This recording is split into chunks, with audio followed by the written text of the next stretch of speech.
Hello everybody and welcome to episode 2 of the Jazzcast. Before you start this episode, I just wanted to jump in and say that these are available at Patreon, patreon.com/the GMat podcast. They are available a few weeks before they get released publicly here on YouTube. So if you want to get access to that, as well as the podcast post-show, which is not released anywhere publicly, patreon.com/the GMat podcast. It's a great way to support the show and to enjoy extra content. This particular episode, episode 2, is actually episode 1. We released the first Jazzcast publicly a little while ago, and we decided to release episode 2 as episode 1 publicly because at the time of release it was super relevant to things that were happening at that point, while this first Jazzcast can kind of be released at any point. Hopefully that's not too confusing. If you're watching the video version, you will actually see the title come up and say that it's called Jazz, but this episode will be titled something else. Not sure what it is. I'm going to do it right now. Love you guys. Enjoy the episode. I really want to go jazz with this. Let's just see. I just want to look and taste inside your Please mouth. don't bite. Do I use an intro, like an old intro, and just like overlay it? No. Or is this just full jazz? No intro. This is full jazz. This is beatnik musical theatre. This is Steppenwolf. This is fucking, what's his name? Green Goblin, Lighthouse guy. Willem Dafoe. This is Willem Dafoe's cock. Will it throw you off your beatnik rhythm if I do some sort of welcome? No, we could do some sort of welcome. This is not the GMat podcast. For all those out there who've been listening to the GMat podcast for years and have been enjoying it forever, This is not it. This is a brand new thing. You know that podcast that you come to listen to that you enjoy if you're here to listen to it. Yeah. This ain't it. This is take all the feelings that you normally would feel at the start of one of those, pop them in the bin because that ain't this. This ain't your mother's. That was podcast. Pete Best. This is Ringo Starr. Oh no. Oh yeah, big time. Hi everybody, welcome to this podcast. We're not supposed to be recording today. Oh, by the way, this is episode, I don't know. It might come out. This is a 0.5. Whatever 0.5. Is this going to be a 0.5? I think so. All right, fine. It's already so loose that I think this should not go into canon. This is some home illustrations. This is Jedi porn. You know, it's 401 page not found. Yeah. So Ben, but 401 page not bothered. You know, Matt. podcast is tomorrow, and the official GMat podcast, the on the books, in the ledger episode, ticks and crosses, where all the checks get cashed. That's tomorrow. That is tomorrow. Today is a Tuesday. Is a Tuesday, which is not the day we agreed upon for this week. Because you know how we were just talking about, I don't know if we were actually recording then, but earlier, look, this is how casual it is. I'm going to roll up my sleeves of my denim jacket. Go for it. We were talking earlier about you were like, I'm never going to show my face on my channel. It's not my style. I do game videos and just commentary over the top. Yep. In the same vein of that, I was, moons ago, very annoyed about the fluctuating schedule of the podcast. About like, just pick a fucking day and do a fucking day. Mm-hmm. And I've come to terms with the looseness of it. You know, I've unbuttoned my jacket. The sleeves are rolled up. Whatever, Daddy-O. Just go with it, you know? You've come to terms with it because you're the one loosening it. This is true. So as long as I'm at the driver's wheel, it doesn't matter whether we have traction. Let me get my tea. Can't be loose without tea. Tea is the beverage of the loose. So, I'm editing a GMat video. I'm sitting there minding my own business. And then Ellie starts going ape shit. And then I hear a man's voice in my house. And I kind of wish it was a robber, but I'm shocked to find it's Ben. The worst of all possibilities. It's funny that I knew exactly, before I even saw you, I knew what had happened. There was no like, what? And it was just like, oh, okay, so he's got the days wrong. He's coming from the wrong day. Yep. And you knew as well. I didn't even open my mouth and you went, it's not today, is it? Did you have a feeling it wasn't today when you were driving here? No. At no point did I think it wasn't today. I was like, all right, come on, get in the zone. Until you saw my face. Put the aircon on, try and wake myself up. And then, you know what else I did to try and wake myself up? What? Is that where the street's still blocked? and they've got all the signs. Yeah. I was like, I'm going to see if that's... And I saw all the signs. I'm like, oh, yeah, it is. I was making good time. I checked the clock and it was like 12 minutes to, and I was only 2 minutes away from your house. And I thought, nice, making good time. And I was like, oh, that street's still blocked. That'll only be another 2 minutes maybe, so I'll still be early. I noticed that I'm driving towards the roadblock though. I've taken the turn. I'm going towards where they've blocked off the road. That's interesting. That's an interesting choice that I've made. Yep. And now interesting. I'm running through scenarios of what I'm going to say to this guy. Oh, okay. Yep. Yeah, I get Okay, apparently I'm going to wind this guy up because I was going to go to Matt's house, but now I'm on the road and I thought, you know what? That's good. So That'll wake me up. You didn't mean to go on the road. It was an accident. And no. were realizing... Just a part of my brain was like, you're going to turn right. And so I turned right. Mm-hmm. Because I was like, I've got time to spare and I'm kind of sleepy. I got myself a Coke from McDonald's. It didn't really wake me up. I was like, what will wake me up? An argument will get the adrenaline going and then I'll be awake and I'll be on for the podcast, which is definitely today, the GMat podcast. 100% today. And so I drove down there to talk to him, but he wasn't there. It was a girl who was there, and so I didn't even bother talking to her. I know. It's just aggressive. If she's done nothing to me and I start an argument with her because she has the same clothes as the guy who was there last week. Fucking bullshit. You should be able to yell at anybody you want all the time. I can, and I do. I don't want to yell at people that much. Why no coffee? Why no coffee? Because you didn't want a tea here because you said you want caffeine, but you said you were tired and you got a Coke instead of coffee. Yeah, but I don't want to be awake all night, do I? Is that literally why you're not having coffee? It's like 4:25 now. And that's it? That's why you don't want coffee? Yeah, I've had coffee today. I just don't want more coffee. I'm not off coffee. God, no. What would be the point of anything? How's your tummy? Man, I'm fucking crushing it. Don't pretend you're crushing it. How's your tummy really? Look, it's fine. It's middling. Okay. All right. This is Jazz. I'm trying to ask you about your body. People want to know about your body. The people are asking, Ben, why so crap? You said in the chat the other day, inside references, because we don't have to lay groundwork here. No, this is Jazz. This is free form. Jazz. Giving it loose. Skibbity-doo. In the thing. I think the Why You So Gay thing was on that, wasn't it? What's that? Because you were like, when I said why you don't lift or something like that, because you wouldn't come over. GMat, the fans want to know. Pretty sure GMat, the fans want to know why you're so gay. That was in that thing. Did that make it? But what was it in?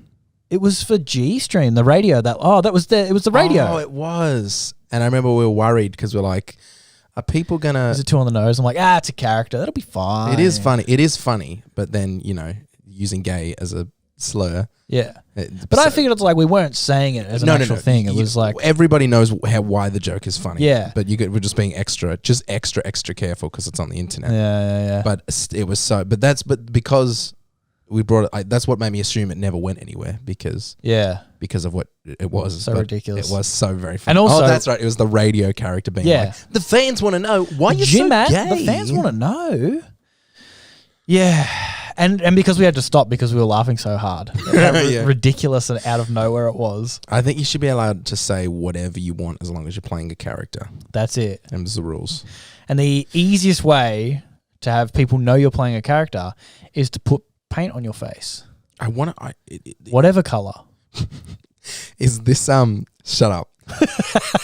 Would it be too jazz for me to take a 2-minute break to get an audio recording onto my phone? No, I'll wait. This is what we're doing today. This is it. This is freeform. I can't even carry the mic with me to explain it. It's not a good podcast so far, but that's fine. Hey, people like it when we just talk shit. Do they really though? Our friends might like it. Not the world. Not friends. So the people who actually know us don't like this stuff, but people who don't know us and like it do. I guess I get that. Like, I like watching all the special features on DVDs for shows I like. You just want to sink your teeth into the world, Yeah. Or whatever this shit is. When are you going to start that other show? The I Hate Your Favorite Thing? No idea. We can make it like a 2-hour show and just have this be the first episode. I have a pair of boxer shorts that I don't know how much of this story is necessary. So I sat on Georgia had cleaned the bathroom, spick and span top to bottom, because she was in one of those zones. You're quite familiar with those zones. Yeah, I like a bit of a clean. And so I was playing acoustic guitar in the bathroom because it sounds good. And I went into the toilet right after she'd cleaned it and just sat on the toilet because it's the only seat in the bathroom. And she just bleached the toilet seat. Oh. And I sat down on it. And she went, oh, no. I just bleached that. And then I stood up and she's like, oh, no. But it wasn't bleached enough to go white because it only got to the brown stage. You know, it goes through the cycle of like it gets lighter and lighter, and then it goes kind of brown, How long were you bronze, there for? orange, then goes white. Yeah. Only like 5-10 minutes. And she was like, "Oh no!" And so now I have a stain on my boxers. They're black boxers, but they're this very bright brown, right on the fucking asshole. Good excuse. Yeah. So whenever you shit yourself next, just say, "Ah, bloody sat on bleach again, right on my fucking, right on the doit." The doit. All right, Doit on bleach. This will make you laugh. So a lot of this was improv. This is for the new Daggerfall video. Right. So I was just trying to, like, the idea was, like, I wanted to do, like, a long-winded speech about Elder Scrolls, how amazing Elder Scrolls is, and then be like, but there's one game that stands above the rest in, like, graphical prowess and blah, blah, blah, blah. Okay. And it would be like, obviously I'm talking about Skyrim, and then I cut to Daggerfall, which is a piece of shit. Okay. And at halfway through the video, I said, Elder Scrolls fucks my cunt. And I couldn't get back to anything. As their world is so much... Point remains, Elder Scrolls fucks my cunt. I can't say that in a video. I'll go back a little bit. Orgriff, Tiber Septim, Mikruth, Clumtucker. That last one I made up. But the point remains, Elder Scrolls fucks my cunt. I can't say that in a video. But there is one game. But there is one game.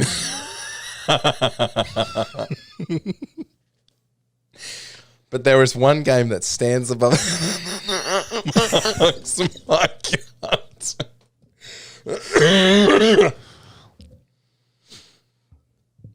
But there is one game that stands. But there is one game that stands above the rest. I can't do it. Oh, fuck.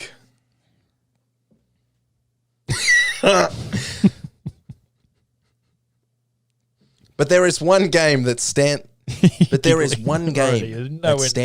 the rest. One really couldn't do it. But there is one game that stands above the rest. One that ties all the brilliance of modern gameplay into one amazing adventure. One that stands above the rest. It's just me stopping because I was going to giggle. I think that's it. I think I got it from there. But there is one game that's... But there is one game that stands above the rest. One that ties all the brilliance of modern gameplay into... Do you get the point? Yeah. Was that worth the jazz? Yeah, it was good. Yeah. That was at like 2 a.m. this morning. I was trying to do this fucking thing. Makes sense. You're a born content creator. Just sitting in this room making yourself giggle. It was. I think it was I didn't know what I was going to say. I was going to say Elder Scrolls is amazing. Elder Scrolls something. Yeah. Elder Scrolls really butters my toast kind of thing. Yeah. You go, fuck my gun. Fucks my gun. Because I heard somebody else say that the other day, and I was like, oh, I'm going to adopt that because that's very funny. Didn't mean to do it right there. It was like a streamer who I just discovered, Lozzie B, her name is. And I think it wasn't. I'm putting it on her face, but I don't know if it was her. Anyways, just imagine like a little Australian woman just going, oh, yeah, well, that fucks my cunt. And I was like, Jesus. Made me laugh. It's full on. Jazz. Don't you love jazz? It's good. So what are we doing for G-Stream this year? You got the games, you got the... Yep. I got the whole list up there. I think I'm feeling too relaxed about it because last time... I think it's probably you're feeling too relaxed compared to the last couple of years, but the last couple of years you've worked yourself up into genuinely feeling sick on the morning when you'd start doing it. It's true. Until we sat a couple of hours and you're like, oh my God, nothing's exploded and people are watching. Yeah. You would be like, I'm going to vomit. I think I'm going to vomit. 2020, that was 2020. 2020. That would have been 2020. That was the one where G-Stream halfway through. That's the one where I end up wearing the blue blockers. For a while, because I started getting so sick. Because you had to go out the back when we took a break and just like put your head between your legs for a little while. Yeah. I remember the night before I was up stupid late just doing the last little bits of things, and then it would have been dumb shit as well. Like you would have been like adjusting the same chair for 5 minutes. We're like, no, that won't that way. Yeah. It doesn't. Oh, it's because the chair on the other side is slightly crooked. That's what. You said, I remember you saying you should go to bed and get some sleep because tomorrow's going to be a big day. Yeah. And I was like, shut up, Gabo. Mm-hmm. I never get listened to, and then things happen, and people go, "You were so right." Yeah. Story of my life. Last year was stressful just because I didn't know what was. There were so many other things to run off. Weirdly enough, doing it on Discord was meant to be less stressful, but it had a different layer of stress where, like, is everyone's internet going to hold out? What's everyone look like? When people leave the Discord and join the Discord, it moves everybody's webcams around, which fucks up the, all this extra shit that The problem is doing it like 3 years in a row and doing it a different way every time, is that you never get into like if we'd done 2021 the same way we did 2020, you'd have been like, oh, well, look, we know that works and we know this works. And so you just build on the thing. But then it's like, we've got to do a whole new format. It's like doing, okay, we're going to film an episode of fucking Late Night with Seth Meyer. You do that. And then you come back the next night. You're like, okay, now it's Saturday Night Live, everyone. You're like, but we just did the late talk show thing. We're starting to get good at that. No. Now we're going to do sketches and move a bunch of scenes in and out. And it's going to be live. It's a whole different thing. I think that's why I'm not worried about this year, because this year's essentially a carbon copy of 2020 with extra things added on. Like 2020 was a copy of 2019 with extra things added on. Even the layout's essentially going to be the same in terms of where we're sitting. Also, you want to be... The level of stress you want is a productive amount of stress, not an amount of stress that gives you a stomach ulcer and keeps you up at night. True. You want to be stressed enough that you're attentive and put enough effort into it. I don't know whether it's the same for everyone, or whether it's just how my brain works with my lack of attention and like constantly flitting from one thing to the other. But if I'm stressed enough about something, it'll keep me focused on it. Yeah. But I don't want it to be the point where I'm focused on it when I should be sleeping or eating. Yeah. You good, Ellie? What we the big job that we still need to do is the intro. Yeah, that's true. So have you had any ideas, anything? I haven't really thought about it since we last spoke about it. I don't know why we're so, like when we had the meeting the other day with Aiden, I don't know why we were so averse to doing it like we always do, because I like the late night. But we've done it different 2 times, because the one was a sitcom and the other one was a late night. But they still had the same feeling. It was like live from Melbourne. We've done 2 live from Melbournes. We do. Enough so that when Sienna pitched it to me, she's like, are you going to need any help with the live from Melbourne? She called it the live from Melbourne. The live from Melbourne. Because we did that both years. I think we do the live from Melbourne, but maybe we do something else at the start. It needs to build. It's got to be better every year. I can't be like, yeah, do the same thing we do. I mean, 2020 was like, we kind of had to make, 2021, sorry, was different because we kind of had to make do. Because none of us could be in the same room. We all had to do whatever we did from home. And so we came up with that idea. But it also had the Imagine sketch at the start. Remember That's that? true. So it was it was building. So do you want to do something like that? Something into Live from Melbourne? Yeah. Because I really like the thing we do. The first year where I come in and they're putting the clothes on me, or the next year I came in and I'd chop an axe. I want to do like something like that. The same thing where I walk into the house and do some goofy shit while you know what I think would be fun now that we can all be in the same room? A terrible Saturday Night Live style sketch where we film it with 3 cameras and then you end it with live from Melbourne. Yeah. It's G-Stream 2022. Yeah. And then we cut into the Letterman thing. We got to get on it because that's going to be an edit. Yeah. It will be. Yeah. I was thinking like that it could be a John Linguini thing. If I just, or we do an ad for that. I don't know whether that's a big enough bit. It's just the most recent thing that we've done. We haven't done anything else for a while like that with the dumb improv character. Could be like a live studio audience, like Saturday Night Live sketch where like you're like Kramer, like we're playing out a scene and then you come and you're like, hey, and it's Ben J and people are like, oh. Yeah, we do like, that. You know? Like set it up like Seinfeld. Like people are coming in. Like so you're just GMat and we all slowly come in like the cast of Seinfeld. Maybe I'll just dress as Hometown Spider-Man. I'll be Hometown Spider-Man. Instead of Ben. That'd be good, but Hometown Spider-Man doesn't have any powers. He just calls himself like, yeah, I'm the Hometown Spider-Man. Yeah, I do Spider-Man stuff, bro. Just coming like, hey, zip. Don't you doing any crimes? Or that's because I'm here. That's why there's no crimes happening. You know what I'm saying? It's got to be me and Aiden starting, like having a conversation. Beck and Sienna and people come in as the side, the characters and people. I really do like the idea of you walking in and just applause. Like you're Kramer, you're the favourite. No, it's got to start with just you, like you're doing your own thing, and then the bing bong or whatever, like it's me, come on up, and then Aiden comes in. Aiden, yeah. We have to wait for the. He comes in, but he's got to come in and be like, "You won't believe it. Like he walks in, he's like all frazzled, like George, he'd be George. But you're like, what's happened? You're like, I was on the escalator. I had my sushi. I was going to work, and this fucking bitch gets right in my way. Sounds like that's Aiden. Well, that's Aiden's going to be Aiden. Oh yeah. Well, what's he? What's he going to do? Version of ourselves. Yeah, well, that's the sitcom thing. I can like turn the color way up. Yeah, we just overly saturate it. So I'm just like an extra bright version. We got to get a very nice sitcom-y looking set. Oh, Jesus, are we talking set now? Fuck. No, I just mean somewhere. We'll just turn the couch around so that take the TV down. So everything faces the front. Yeah, exactly. And because that giant bookshelf thing, that's got a bunch of stuff in it that just looks like stuff. It's like a set. You just have to pull the couch forward. We just got to light it all up real bright. Yeah. I've got these lights and they go pretty bright. It's fucking annoying. It is quite bright. That's quite funny. If we do that, we gotta really like actually get into it soon. We just don't have a door to go into that room. We could do a separate camera for the. Oh, weird. Nah. What happened to that door for that play we used? I didn't open. That's the whole point. Yeah.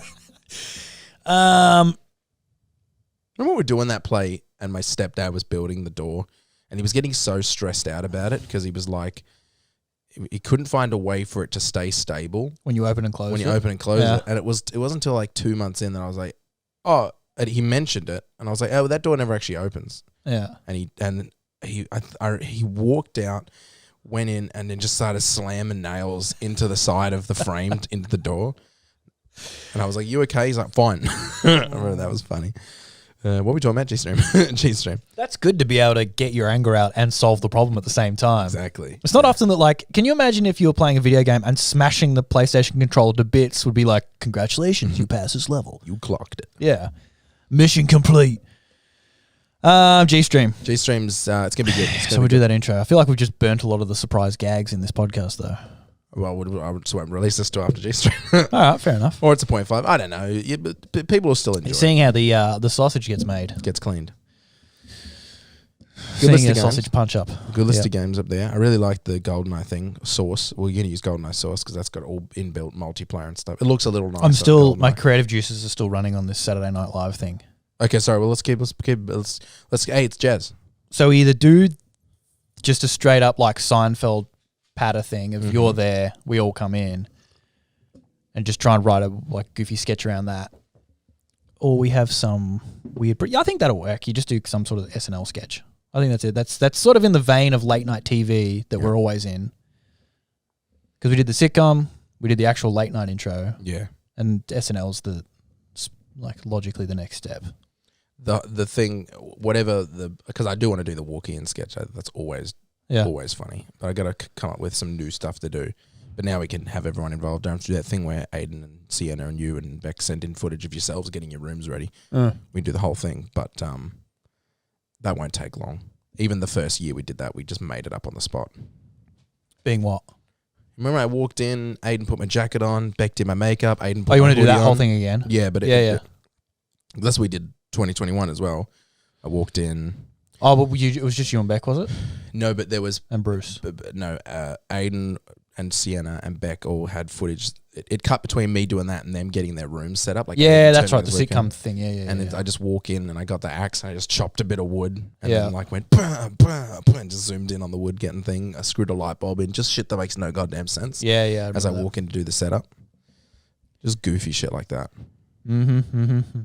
Speaking of G-Stream, the one problem I cannot solve is Ellie. I don't know what to do with Ellie. I'm kind of hoping that she'll get her excitement out in the morning and that she might just sit on the couch at some point, might just sit on the couch and relax. Yeah. But you might just have to put her down.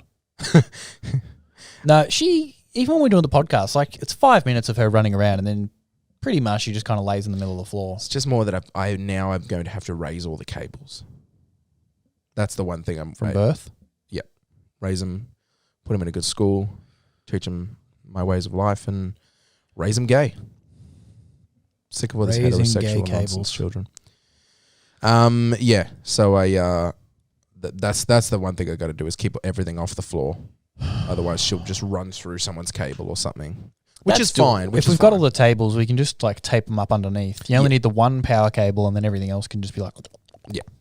And the webcams this year again. I'm not gonna have like when we did it in that room, and the webcam ran across the room and a cable and that one there. Because now it's all going to be like in the middle, and there'll be you have a cam, Aiden have a cam, I'll have a cam. Yeah, right. We'll have one room cam, and that's this one. So it's got a fucking hella cable, can go up wherever the fuck I want to put it. So I'm not too worried. I'm very excited. Looking forward to G-Stream. Beautiful. I think we're gonna have a lot of fun. Last year wasn't so fun for everybody. It was hard work sitting in your room for 12 hours, looking at the screen the whole time. This one I think is going to be a bit more of a blast. Yeah. We're talking about lunch, and I thought I had a really good idea for lunch, and Beck hates it. She goes, that's stupid. No one's going to want that. Here we go. Which is, like, she didn't have another idea, but I said... Cheese boards. Huh? Cheese boards. Cheese boards. Everyone gets their own cheese board. Well, she said, I said I'll get pizzas for dinner, get a bunch of pizzas, but then for lunch I was like, I might want just something not so greasy. So I thought I'd just get, like, salads and meats and bread, and everyone can make a sandwich, cheese and meats and... lettuce and have it all chopped up. And home subs. Yeah, just everyone make their own sandwich. Why does she hate that? Don't know. Did she hate it, or was she just like, nah, and you have turned that into hate? No, she really hated it. She really hated it? She thought it was stupid. It's interesting. I may be misquoting her, but I'm pretty sure she said no one's going to want to do that. People like homemade sandwiches. That's what I said. And chutney. And I said to her, I said something like... No, actually, I shouldn't get too much into our argument about it. Argument. It was a full-on like... It wasn't an argument, but she said, no, I can't even say that. I don't want to... Was this the thing where you got a little bit defensive about an idea you thought a bit about, and someone was like, I don't think so. Yeah. No, it was just... But it was also because I couldn't see why. And because I thought it was a great idea. And she didn't have an explanation for why she didn't think it was good? No. She was like, I'll get some stuff. I'll get some extra stuff. And I was like, okay, fine. I don't want Monster for lunch. Well, yeah. I don't think that's it, but I don't know what she... Monster and Kit Kat. What she expected instead. Monster and Kit Kat and Boost. Monster and Kit Kat and Boost for everybody. Everybody gets one. But yeah, I thought a bit of a... It's not light, but I can't find the word. Like, just salads and some real food might keep us going in the middle of the day. I think light is the right word. Yeah. Because you don't want to be like, yeah, we're going to do spaghetti bolognese for lunch. Everyone's going to be asleep by 2 o'clock. That's exactly what I was thinking. I said, I don't want to do like oven food. I don't want to do like party pies and stuff.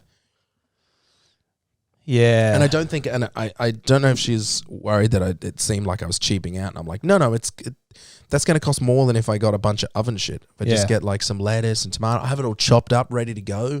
And we'll just go up and make a bloody sandwich. Toss it in that thing with the water comes off it. Exactly. Cheese. Some mayo. Yeah. What do I eat? And then afterwards I feel really good.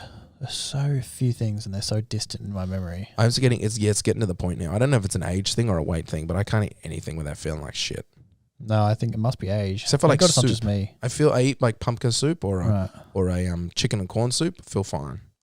Love soup. I'm getting so into soup right now, and it makes me hate myself. I'm getting so into soup right now. Soup is not even what's your primo soup? It's very weird that you say that because George and I went to the supermarket together, which doesn't often happen. The soup market. That's what I call it. And we're in the aisle with the canned soups. She's like, "Let me get some soup." I'm like, "Yeah, fuck yeah, let's get some soups. Get some tomato, a bit of chicken." Look what's on my fucking bench. There you go. I like tomato. It's salty. Feels like a sodium that I'm allowed to have. Before I cut bread out, every day it was pretty much tomato soup and a cheese toastie. Yeah, that's just kind of been my lunch for like 3 weeks before I stopped eating bread. Why are you stressing so hard on bread? Don't know, because that's what made me lose all that weight. That was like the diet rule I had when I lived in that house that helped me lose a bunch of weight was switching bread out and pasta and pastry with something else. I know it wasn't all that made me lose weight, but it was a big part of what made it easier to keep my calories down. Was cutting out bread. And I do eat a lot of bread. You back and a lot cows? Of pastry and a lot of pasta. I haven't started. See, this is the thing is you cut out bread, but you're also like cutting out pies and going to the shop and getting pies. Exactly. And all those sorts of things. But I need those strict rules to make me not do that stuff. Like I could be like, oh, I just won't eat pies, but it just won't last. It's my twisted relationship with food. I need heavy boundaries to make something work. But can't you just make very strict but not super restrictive ones? Like you say the no pies and stuff. And if you're counting the calories, that's really all that matters. Yeah, I know, but I don't know. It's just... If you start having those give carbs, myself those leeways and those things, it's food addiction. I need strict. I need strict. It's like it's like if I was addicted to crack, and I'll be like, oh, I can't have a little bit. I've got to go nothing. I got to go. These analogies don't work though, because you can just not have crack and have a very healthy life. Well, I know, but You have to eat. You have to eat bread. It's much more complicated with food. I know, but like But do you not think you might be able to be way more consistent and not worry about it so much if you weren't like doing this ballooning up and down of the rules of like you get super strict to a point that's just not maintainable, and then cutting and then bread you just lose it again for a while, and then you come back down and you're like, all right, now we're going strict again, and I'm fucking cutting this out and cutting that out, and I've tried them all. Yeah, I've tried being like, let's ease up on going to the bakery and that sort of stuff. And there's only really been one thing that worked, and that was what worked in that house, which was being strict. And you cut out the fizzies, didn't you? You've been off the fizzies for the sugar fizzies. I haven't had sugar fizzies for like 6 or 7 years. Yeah, cool. I haven't yet. Sugar fizzies are done. The ice cream, you still sneak a little bit? I do every now and again, yeah. Yeah. Yeah. I mean, sugar's never really been a big thing. But with these rules, it stops me from doing things. Like, I haven't had Uber Eats because I get on Uber Eats and it's all bread. Everything I want is bread, and I just go, you know what, I'll just eat some fucking soup. What are your things? Is it sitting here? You want a little snack while you do your stuff to get your dopamine hit, or what is it? I mean, I just... Watching shows? Watching shows. You're watching one of your good happy shows? One of my good happy shows I like to eat. Treat with that? Yeah. Me and Beck were talking about the other day, I was trying to break it down, where everyone has different reasons to eat, like emotional and boredom and whatever, but I just genuinely really, really like food, and I'm bored. That's boredom is a part of it, and then I eat, and I like food, I like all kinds of food, I like eating food. I'm happy when I eat, so it's a bummer when I stop eating, like pizza and pies and pastas and breads and shit like that, but I do still like when I put ham and cheese. Beck says this all the time. I say every time I put anything in my mouth. Like I never noticed that. I put ham and cheese on rice cakes. Yeah. I had 2 rice cakes with ham and cheese, and I've been in around. Like I like no matter what I eat. I just love food. Yeah. And the calorie difference in that, instead of having the 2 ham cheese toasties or whatever I had, was wild. But I haven't started counting yet. Well, that's the whole thing. Yeah. It's just the numbers. That's all it is. It's a numbers game. But you can eat all of your calories in fucking ice cream if you want. You're still going to lose weight. So funny, Hayden and I had this discussion the other day. And I not the other day, this is like 2 months ago, where he said something like, calories don't matter. It's about what you're eating. And I was like, what are you talking about? Based on what? I can't remember how it went down. And I've been like, you could eat McDonald's every single day. If you kept it under 1,500 calories, you'd lose weight. If you had 2 cheeseburgers, 3 cheeseburgers every single day. And you just said no. He was just confused by the topic. But he made the declarative statement as it matters what you eat, not the calories. I think so. I'll have to ask him when he gets on. Because, yeah. I think he said something really broad and blanket, like calories are nonsense. Like calories don't. I'm like, that's not true.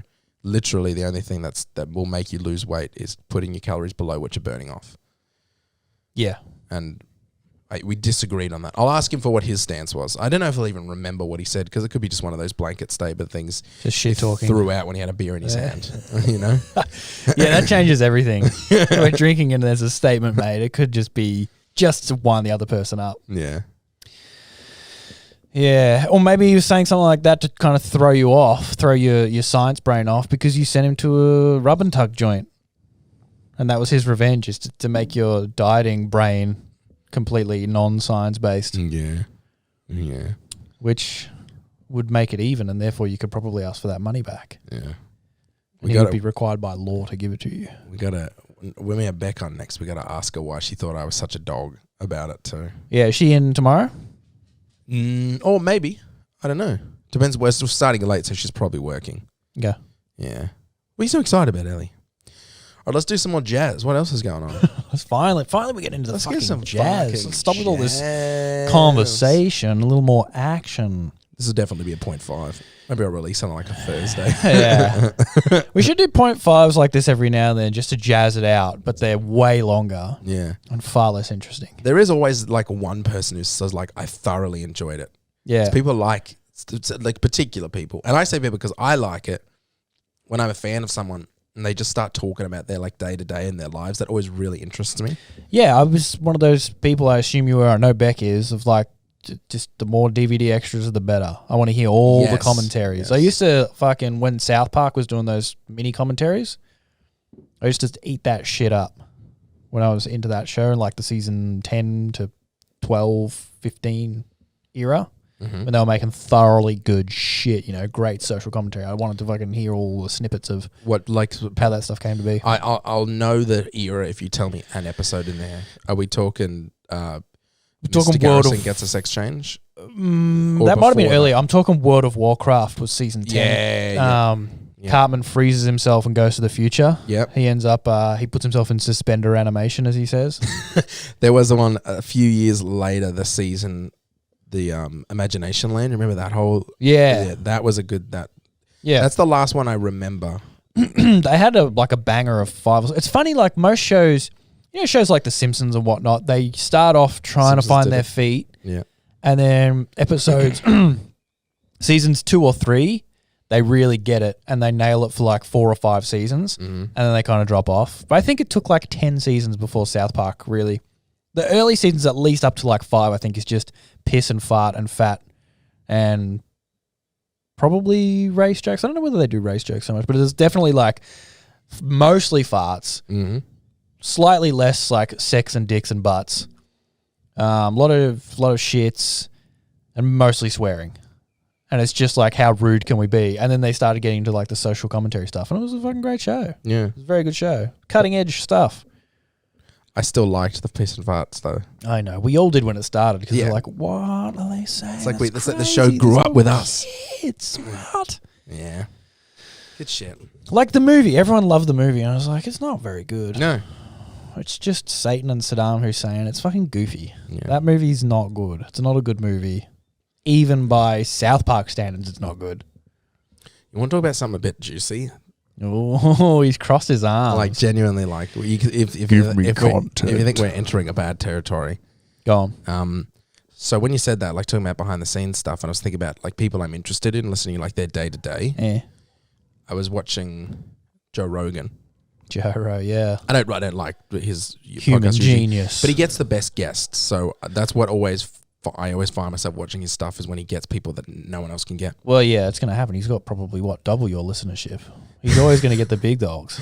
And he had Louis C.K. on for like 3 or 4 hours, and I was listening to that. That's what made me think of Louis C.K. And Joe List. And Joe List. Sorry, Joe List. Poor Joe List. That was so funny. when he was talking about, when he was like, can I just stop for a second? Do I have the lowest viewed, like the worst reviewed? And they're like, so neurotic. They're like, shut the fuck up. Yeah. Yeah, so I've been listening to a lot of Louis C.K. stuff lately because he's come back. Yeah. And I won't say who, but I brought it up in front of somebody, and they said, someone that we know, and they said, oh, well, are we all okay with Louis C.K. now? Like something snarky like that. And even, not to throw him under the bus, but even Aiden's a bit like hesitant on Louis C.K. He did listen to the YMH one, and then he was like, I don't suck his farts as hard as you do, sort of thing. Just because I like... It's funny that you can't just like someone. It's just like, oh, you're such a fucking fanboy. What? Because I like what they do. But and then Beck and I had a conversation about Louis C.K. the other day where it's like, are we allowed to like him? Does it get to the point now where enough time has passed, and from what, like, the few things he said on it, seems like his thought changed, his attitude towards the way he behaves in the world, and has looked at what happened in the situation in his own way, and it's got to be like 5+ years have passed now. Like, if he'd gone to jail for some crimes, he would have been out. Some crimes are way worse than what he did. He would have been out by now. Like, at what point do we start adopting forgiveness? Yeah, I think the whole cancel thing is like there's no path back from the folks who run who are keen on the whole cancel thing. They want to find what you did, and then it's not a fucking movement where they all meet in a town hall somewhere and organize what they're doing. But that seems to be the mentality that, like, the culture that's kind of been fostered online is like, find someone, cancel them. We've done a good thing. Everyone feels better, and that's just the end. Yeah. There's no path back of like, the apology has been ruined, I think, by politicians. They get caught with their hand in the cookie jar and everything. But everyone, YouTube as well, like people. Yeah, it's just so disingenuous, and everyone just is like, all right, what's the best sequence of words I can say so that I'll be allowed to do what I want to do again? Has anybody ever done a successful apology that people went, that was a really great way you put that? I think probably in the early days, and then everyone realized like, oh wait, this person is just a bad person. Yeah. And they just said the right sequence of words, and we took them at face value. And so it's kind of been burnt, and so no one wants to listen to an apology now. But, what else do you have? Like, at some point you have to take them at their word because, would any amount of charity work make up for it? I don't know. It doesn't really. I think his big thing was that it was an overreaction from the start. Yeah. Like, it wasn't great what he did, but, it wasn't illegal. Was it? No, and even, like, there's a lot of stuff that's not illegal that you just shouldn't be doing and you should be in the bin for. But, like, his thing was he was right at the breaking of the wave of Harvey Weinstein and Bill Cosby. So that shit was happening. Everyone was fucking outraged. Like, oh my God, this is what's going on. Cosby, America's granddad or whatever he was called. Yeah. Really? Jello and rape? No. And then Weinstein was like, we love his movies. That sucks. And then everyone's like, yeah, Louis C.K. is probably not. He's got some weird stuff going on. They're like, what? Well, in he goes. He's with him. It was the like peak of Me Too. He got swept in with worst people, is what you're saying. Yeah. Yeah. Yeah, I agree. It was just a real fervor at that time. Like, didn't Matt Damon come out and say, like, we got to acknowledge that there's a difference between, a bad joke and rape? And everyone's like, stop fucking legitimizing rape culture, Matt Damon. He's like, is there not? Is that not a true statement that there is a spectrum? Yeah, yeah. But everyone was, for so long, was like, yes, we know the other side of the spectrum exists. Stop fucking bringing it up. But it's because of shit like that where it's like everyone was getting tarred with the same brush when you didn't have any other colors of paint to put on people. Yeah. So I think it was an overreaction at him from the start.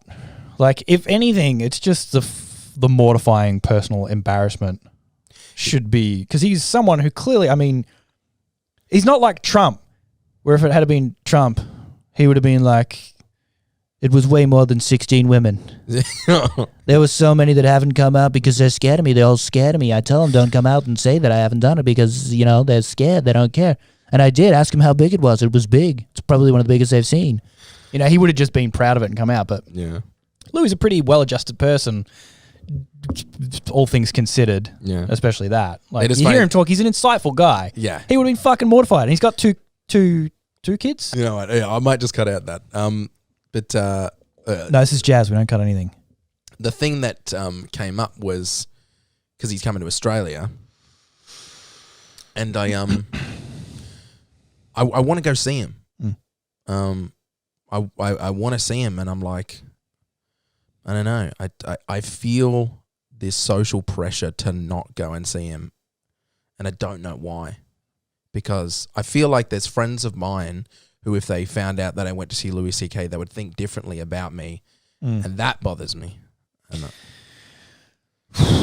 Yeah, I don't know. It's hard for me to get in that mindset, and I kind of see where they're coming from because there is, I don't know, it lives in a weird space. Like, see, for me, I would still have to sit back and think about it if you said you were going to see Cosby. Yeah. I was to be like, well, I wouldn't be like, what? How dare you? I'd be like, geez, I don't know, the artist and the art. He definitely would have some interesting shit to say about it. I do. That's the thing. I have a genuine problem with separating artists from art when I feel like I don't like what they've done. And you know what it is? I think with Louis, I've heard him talk so much and I've seen his stand-up, and as much as stand-up is like a character and it's performative, it does still come, it's all written and created by them. Yeah. It's not like Jeselnik or something where they're getting up and they're doing one-liners, or Jimmy Carr, where it's like you don't really get a sense of the person at all. He's talking about his life, and it's kind of deep perspective that you really have to think through some shit and ruminate on to get to the sort of jokes and stories and stuff that he tells. Yeah. And then you hear him on podcasts, and like get a sense of the guy, and he doesn't seem like a bad guy. No.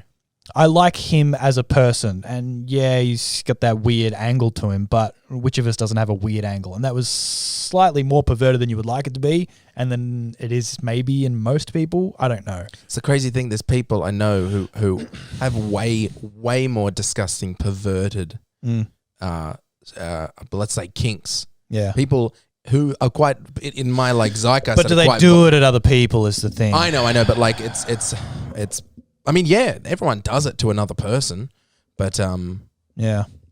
His was. I get why people are upset about it, and I was like, no, for fuck's sake. I wasn't like, what's the problem, guys? I was like, Louis, come on, what are you doing for fuck's sake? Because there's the whole power dynamic thing, and it's that's the thing that. But listening to him talk, I get the sense that he's like I like what he says as a guy. Yeah, but Cosby. I've seen a few of his stand-ups, and I listened to his Russell, My Brother album. It was very funny, but it's you don't feel like you know Cosby at all. It's all very it's like Seinfeld, like it's good, but it's calculated and it's performative, and there's a real obvious wall or screen there that separates you from who he is. Not like Burr or Segura. You kind of get a sense of him as well, like.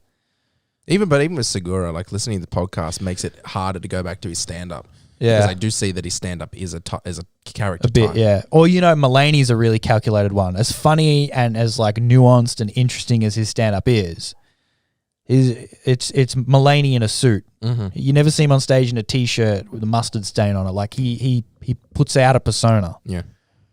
Yeah.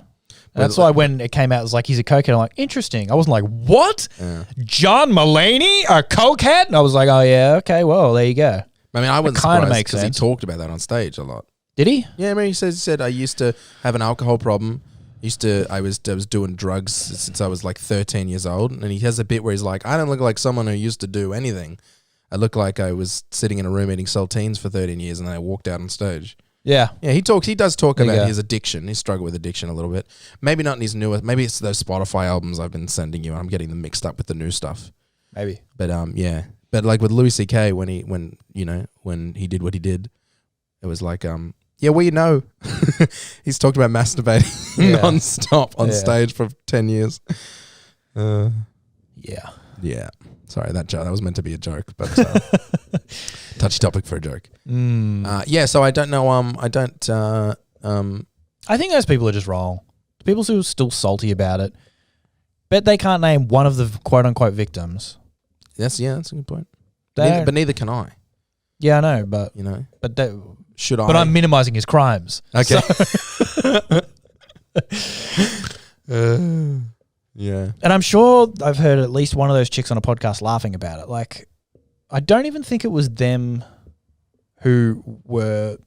I might be telling tales out of school here, so I'll couch this heavily and, like, I don't actually know. Mm-hmm. I know one of them was on podcast laughing, but I don't know about the other ones. And,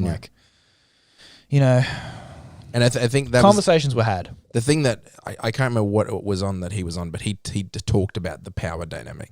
Yeah. And he said, I've had years and years to think about it, blah, blah, blah. And the thing that I do that is the problem was the power dynamic. Yeah. But I can also see a situation in which he's a club comedian, and comedians are weird. If you listen to comedy podcasts, it doesn't matter if you're Joe Rogan or you're Joe List or whatever, like you... Any of the Joes. Joe Average. Sorry, I was just because they were both like, they're at different stages in their career. They all hang out and they all, You've got to be a damaged person to be a good comedian. Yeah. But it was probably good that he got a nudge in the right direction. Yeah. A $36 million nudge in the right direction. Yeah. What about people trying to take his Grammy off him? What is that? Yeah, I don't stupid? know. That's a weird one. I find that one, I cannot get my head around it. I don't know where I stand. Because, like, the art was the art, and I guess the Grammy doesn't... It's not like it's a... To quote something everyone can understand and get on board with, it's not like a relic in Age of Empires 2. You can't just put it in your monastery and it keeps accruing gold. Yeah. Like, how many Oscars has Weinstein got? He's got a bunch of Oscars for producing a bunch of good movies. Mm-hmm. We all know that his Oscars are tainted now. You can't... Whether you take them off him or not, he won them at the time, and it's not like You go, hang on, you're Weinstein. I don't want to work with you because you're a rapist. He goes, yeah, but I got 8 Oscars. Like, fuck, we have to work with him now. Damn it. Yeah. He's pulled the Oscar trump card on us. But these are Grammys he got last year. After. And years. Well, they gave him the years on. Grammys. That's what I mean. He's just that good. But people were like, he shouldn't be getting Grammys. He shouldn't be able to. He should just be barred forever. He should be living in a hut, staring at a wall for the rest of his life. Well, that goes back to the when is an apology enough, and what penance can you do? There's no parameters set on.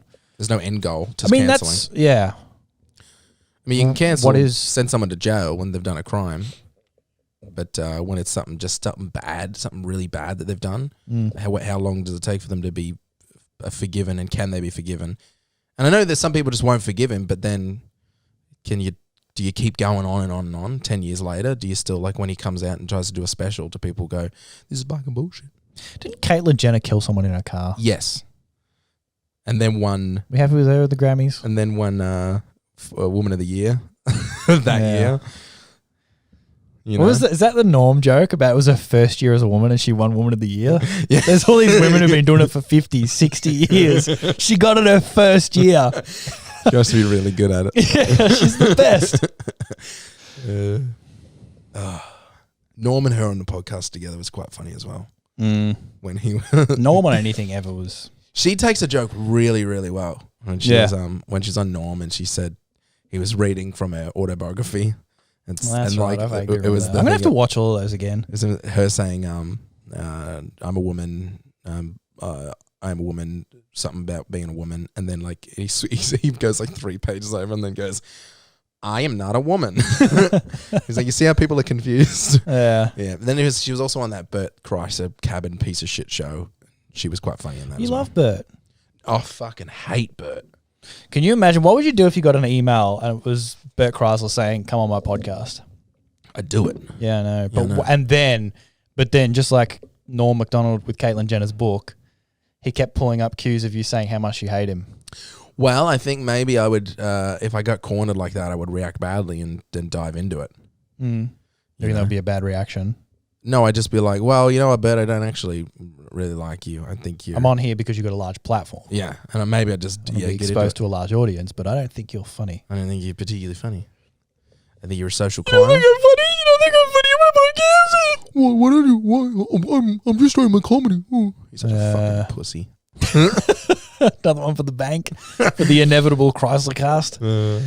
I've never listened to him. He's not. His comedy. I don't like his comedy. That's a bad place to start from with him. Is where I don't like his comedy. So anything he does beyond that is going to piss me off. But being on a podcast with Tom Segura, someone who I think is outrageously funny in comparison, one of the modern greats, and he never shuts up, never lets him talk, always interrupts stories. And then you look at his career trajectory, and it seems like he's just social climbing, grabbing onto people, and somehow has raised himself up with no talent. You kind of on Ari Shafir's side with the putting LSD in his drink or whatever the fuck happened? I can't say I am. Because I don't like Ari Shafir either. Again, he's the one that I don't really know. I just know people like, yeah, Ari's going through some stuff, huh? He's just disappeared. Ari's he's a weird guy. Yeah. They're a weird combo. Yeah. It makes you when it's funny, that combo of Joe Rogan, Tom Segura, Bert Kreischer, and Ari Shafir when they're doing like the Sober October things. There's an order of like I can very easily rank what order I'd like to hear them all talk in. Segura definitely talks the least. And no other examples. And he's the one that can't even get a word. I know. It is sort of like it's weird that he's with these people. Look, it's probably a different thing when they're hanging out. Yeah. Like Joe is, as much as he's not, I don't find him hugely funny. And he seems to think he's a lot smarter than he seems to be. He'd be an interesting guy to be around. Like, he's got a lot of experience doing a lot of different shit. Yeah. And he'd have a lot of interesting stories about people because he's been hanging around famous people forever. And he's observant and interested in that world. Mm-hmm. So he'd probably be cool to hang around with. But, yeah, I don't want to hear him try and philosophize or educate in any way. I know nothing about his personal life either. I don't know whether he's a family man or whether he's got kids. I know he's got at least more than no kids. Yeah. I just don't care. Yeah. I don't care enough about him to care. And then Bert's high energy. Like, he'd be a good party man. Yeah, but that's it. And when I was listening to Two Bears One Cave a lot, he's just a real contradictory. I'm getting less and less tolerance for people who just make up things. So people who not embellish stories. I totally appreciate embellishing. Yeah. Tell me a good story. When someone just straight up makes up a story, which there has been. Yeah, I watched this doco on him being a piece of shit. And especially when it's like just to big themselves up, that is the worst. Yeah. I went in there and I said this and I fucking was like, you don't fuck, no, you didn't. You meekly went and used the toilet and then you left the establishment. You spend enough time watching Bert talk that you go, wait a second. Yeah, this feels You like can't. bullshit. Your life cannot be this crazy. And then he says things that contradict other things. And yeah, there's this one story he tells about Will Smith trying to fuck him that is just so bananas because it makes no sense. and he's like released this and put this out there and he's like sticking to it. And I'm like, you're an idiot. Yeah. This is not a funny story. It's a thing when it's just total bullshit a lot of the time and it's just lying, like that compulsive lying to sound like, oh yeah, I was almost an astronaut. Yeah. Well, why am I here? Why am I listening to this? This is wasting both of our lives. Just write a blog or a book or just tell me what you want me to think you are. Yeah. And we don't have to be friends anymore because like it's just trying to, so you believe that what I said is true. You can feel that desperation to fucking have this fake life be perceived by everyone else to be their real life. So you want me to be friends with someone you aren't. You're trying to make me believe that you're a different person and have me be friends with that person. So I don't think he knows. What's the best result then? You're just going to constantly have to live a lie? I don't think he knows who he is. I think the machine, this is what I imagine happened. The machine blew up, which it did. The machine story, which is his most famous stand-up bit. Do you know it? I know of it. It's something in Russia, drinking Yeah, with yeah. mobsters or something. He was part of the Russian mafia sort of thing. And that is what like sent him into his trajectory of stand-up. And it's got like a stupid amount of million views on YouTube, just that bit. And I think that was the first thing that kicked off. And he's like, okay, this works. Now I have to, this has to be party me. guy. I'm the story guy.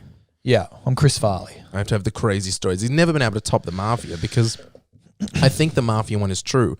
And there's enough like people from his old college and people like confirming the story and stuff like that for it to be like, okay, this is true. And then you can coast on the credibility of that and make up slightly less ridiculous stories that are bullshit. Like, but if the machine is real and that's crazy, then all this other stuff's probably true. Probably. It's not. No, it's not. So I don't like Burger Fry. This really is jazz. Who else do we hate?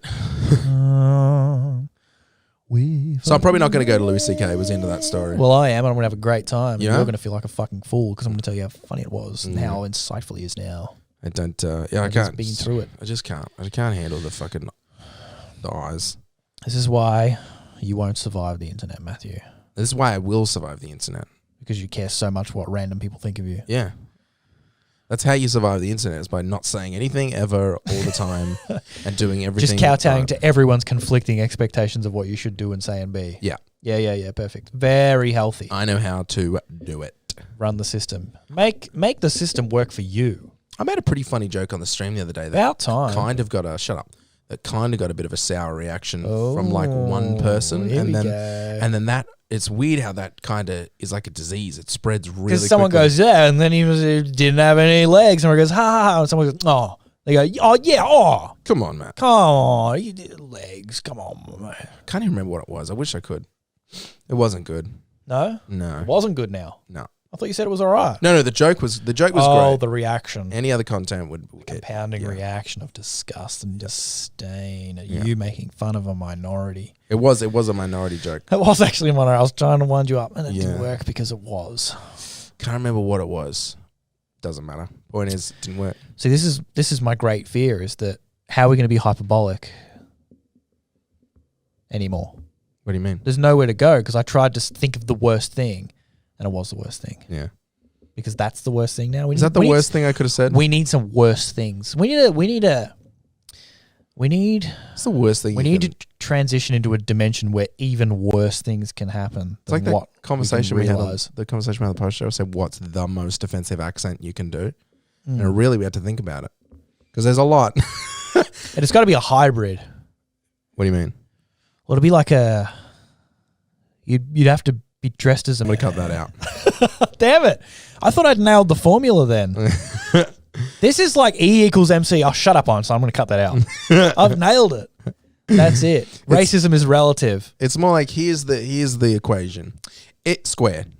Yeah, Cut out the center chunk. You That's work how out the this rest yourself. Blank, blank, blank squared. That's how this podcast works. Yeah. Is that Beck coming in? If that's Beck, we should get her on for some jazz. I don't know. I don't live here. It's either Beck or... Oh, I can't find Aiden's mic. I think you can. Wasn't even good. It'll be good when he hears or watches this in a month's time. Yeah, but it wasn't even close to my asshole. It's closer to my penis. Let's get some more jazz going. I like jazz. The lamb and eggs coming at you. It'd be weird if we released like just a 4-hour 0.5 podcast. That'd be good. That'd be something for people with like a Joe Rogan. Like just this is no less interesting than a Joe Rogan. I agree. It's no less interesting than the regular. You seen that podcast. video of the world's strongest chimp? Dude, it's fucking crazy. Can I read out the conversation you and I had today on Instagram? Yeah, that's jazzy. Because I think This is more Ricky Gervais though, just reading out things you've said on the internet. he fucking gets. He's rich. I should have left it. So I sent Ben a can I do a Q&A with this? Who's right, Ben or Matt? Yeah, okay. I sent him a picture of. It's gonna be hard because I don't want to tell people what I sent you. So, anyways, I sent Ben something fucked. Yeah, that's a good way of describing it. And then I said to him, in sort of quoting the thing that you keep saying to me, which is when we're going to live today. And I said, and then I said, when we, and quoted the video, the fucked video. It doesn't matter. Then Ben said, today is a day off, going later, don't want to drive out and have to plan with my friends and have a great time, with no punctuation. Yeah. And then I said, I feel like if you hung yourself, this would be what you wrote on the wall in your own shit. So all that stuff that happened beforehand is not important. The point is, Ben sent me a message with no grammar, and then I said, that sounds like something a crazy person would write on the wall in your own shit. Yep. And then you said, in my own shit, as opposed to writing it in someone else's shit, you fucking idiot. I said, that's a very normal way to phrase that scenario, which I stand by. Mm-hmm. That baby is covered in his own shit. Literally said that this morning. Didn't. I was adding humor because we're humorous people. And you One of us is. And you said if the person is covered in it, it's like, did they shit themselves, or is that a Back to the Future scenario where a truck of manure covers them in shit? If it's written on the wall, it's just shit. I'm not going to K shut to get turds to write on the wall with. And I said, could be dog shit. Could have gotten shuggy turds and hardened them up in the freezer and used them like crayons. Who knows? If you're crazy enough to write in shit, there's no telling whose it is. And then you said, why would you need to specify that it's mine then? If the crazier you are, the less predictable the shit source is. You making me sound less crazy by qualifying. Don't worry, gang. It's only his own shit. Beck. You read that all so fast. No one's going to be able to follow what the fuck is going on. Sorry, I wanted to get it in before Beck came. Well, we can get Beck's take on it. You read it again. Maybe. In a way that someone could fucking understand. Beck, you want to come do some jazz? Beck, we're doing jazz. You want to come do some jazz? Anyways. I don't think it's that crazy to write in your own shit. And you think... When it's written on the wall... I say he wrote in the wall in his own shit. That's not ridiculous to be written on the wall in shit. In shit. But in his own shit. Look, I acknowledge that you could do it either way. I just don't think... He wrote it on the wall in shit. Whose? Oh, the neighbours. Oh, that's fine then. I just don't think it's weird. In his own shit? That's crazy. Shit. He didn't borrow shit. He didn't buy shit. He didn't find shit. He didn't get some dog shit off the yard. He's going to use all the shit. Then we'll do a beat poem. This is real jazz. Okay, go do the beat. This guy writing on the wall in his own shit, doing himself greatest hit. It's not dog shit, it's his shit. Wrote on the wall in his own shit. It's a level of crazy. It amazes me. We could keep going, but the beat is not consistent enough. Well, there is no beat in beat poem. You sort of just go, music, fire, you know? Yeah, fair enough. It's got to be some beatnik thing. I bet that's annoying in people's ears. That was actually, it sounded kind of nice. Yeah. I'm writing the wall and shit. My own shit, random shit. Does it need to be specified? Or can it just be implied? This fucking blows. But you know what? If we were recording, this is any other day of us sitting around just fucking thought train of ridiculous bullshit. It's just I just realized you can tell that you're not hosting it because you're just staring at me blankly, and it didn't even feel like you were listening to what I was saying. I was. Oh, really? But like every now and again, I just want to let you go and see where it goes. Yeah, okay. You know? I have thought about that. I was like, what if he had like a little subsidiary channel and I could just do my own musings? Because I don't know whether it's interesting or not. It almost certainly isn't.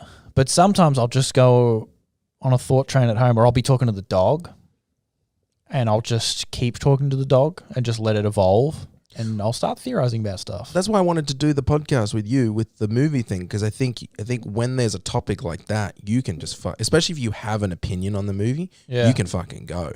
What did you think about the Peel one? Did we talk about that on the actual podcast at all? The Peel? The Peel movie. Oh, no. Oh, we got into it a little bit. Yeah. But you didn't really say anything because there's not always an opportunity for everyone to jump in, and we might have moved on too quick. That's true. Yeah. We do move. It's a breakneck pace, that podcast. I actually don't know. Well, that's it. Like, you know, because we left the theatre, and I'm constantly cynical and pessimistic and whatnot. I don't know if that comes across on the main podcast. This is a little ancillary side thing. But I literally have no idea what you felt about the movie. Behind the curtain, you know, I'm not all fucking smiles and sunshine and rainbows like I am on the main podcast. Sometimes I can tend to be a little bit of a pessimistic and cynical person. Yeah. Skeptical even. And we left and I was like, yeah. And then you were like, I really, really enjoyed that. And I was like, this fucking guy. You want to talk about sucking farts. Yeah. Oh, but you never saw Us, so you don't have the same perspective as me. This is the thing. This is what I was saying to Steve, is that I'm 100% hit ratio with Jordan Peele because I saw Get Out and I saw this and I completely skipped Us. So I'm like, yeah, I expected something about that good from him. He has that thing that guy who did that movie. What's the one with the chick, the deaf chick in the house? He did Hush. that and Oculus. Hush? Yeah, Hush. And Oculus as well. He did with The Mirror. The mirror that just makes you see fucked up shit. No. He did those movies, and then he did that one about the community on the island. Oh, wait, you're not pretty sure it's the same guy. The community on the island, the one where they grow old on the island. No. That's it's a different one, and I don't want to spoil it if you haven't watched it. Shyamalan. And by the way, apparently that movie was dog shit as well. Yeah. Anyway, this guy, I can't remember what his name is because I'm an idiot and I wasn't expecting to talk about this. But his premises, it's like they start really strong. And I feel like Jordan Peele has the same thing and he's stuck because it's horror. Mm-hmm. Well, this one wasn't really horror. Yeah, it's thriller. It's still like an unknown thing that has to have a payoff. Yep. The premises start really good. The first third is great. And then it gets a little loose to the middle. And then we don't really know how to finish it. Yep. And I thought the ending was dumb and a bit of a letdown. And I felt like it outstayed its welcome by like 15 minutes. You talking about Nope or you talking about the island? Talk about Nope. Yeah. Yeah, I'm not talking about that. Look, shit. That was when if I see something by, I think it's anytime I see a serious movie made by a comedian, But he's not a comedian now. He's got glasses and a turtleneck and he's holding an Oscar in a photo. He's not. But you know, I always feel like I'm seeing a friend who's made a movie and I give it so much more leeway than I would seeing anything else. Yeah. And so when I saw it and you know, I saw all the stuff with the UFO and what the UFO ended up being and the visual stuff as well, like when it stuck its tongue out and that, I don't know, I was really, really like enjoying.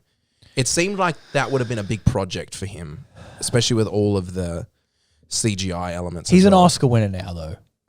Yeah, but Get Out wasn't an Oscar winning, wasn't a visual Oscar winning sort of piece. No, but he has an Oscar. I know. He doesn't make it on his own. I know, but he's not standing there blowing up his demonic weather balloon. But he envisioned it and he brought it to life. And there was that shot where the UFO thing was sideways and he's riding the horse and he has to jump off. And I just was like, but again, he's got a whole team that he's. I know, but I was just enjoying it. I was enjoying what he created, and he's the head, like he's the creator. He is, and he did. He delegates, and I don't know. I just liked it. But if you think about the heavy lifting he has to do for that, it's not that much. I mean, he has to. Was it any more than Signs? What do you mean? Yeah, but Signs. Yeah, but that's so long ago. M. Night Shyamalan. He was making movies. He came in as a movie director. He didn't start as a sketch comedian and that sort of thing. I don't know. I didn't feel at any point like I think the performances were good, and that's his heavy lifting on set. That and it looked all right, and that's pretty good. But as far as like, oh my god, look at all these moving parts, and he's got these big scenes and stuff. That's not him.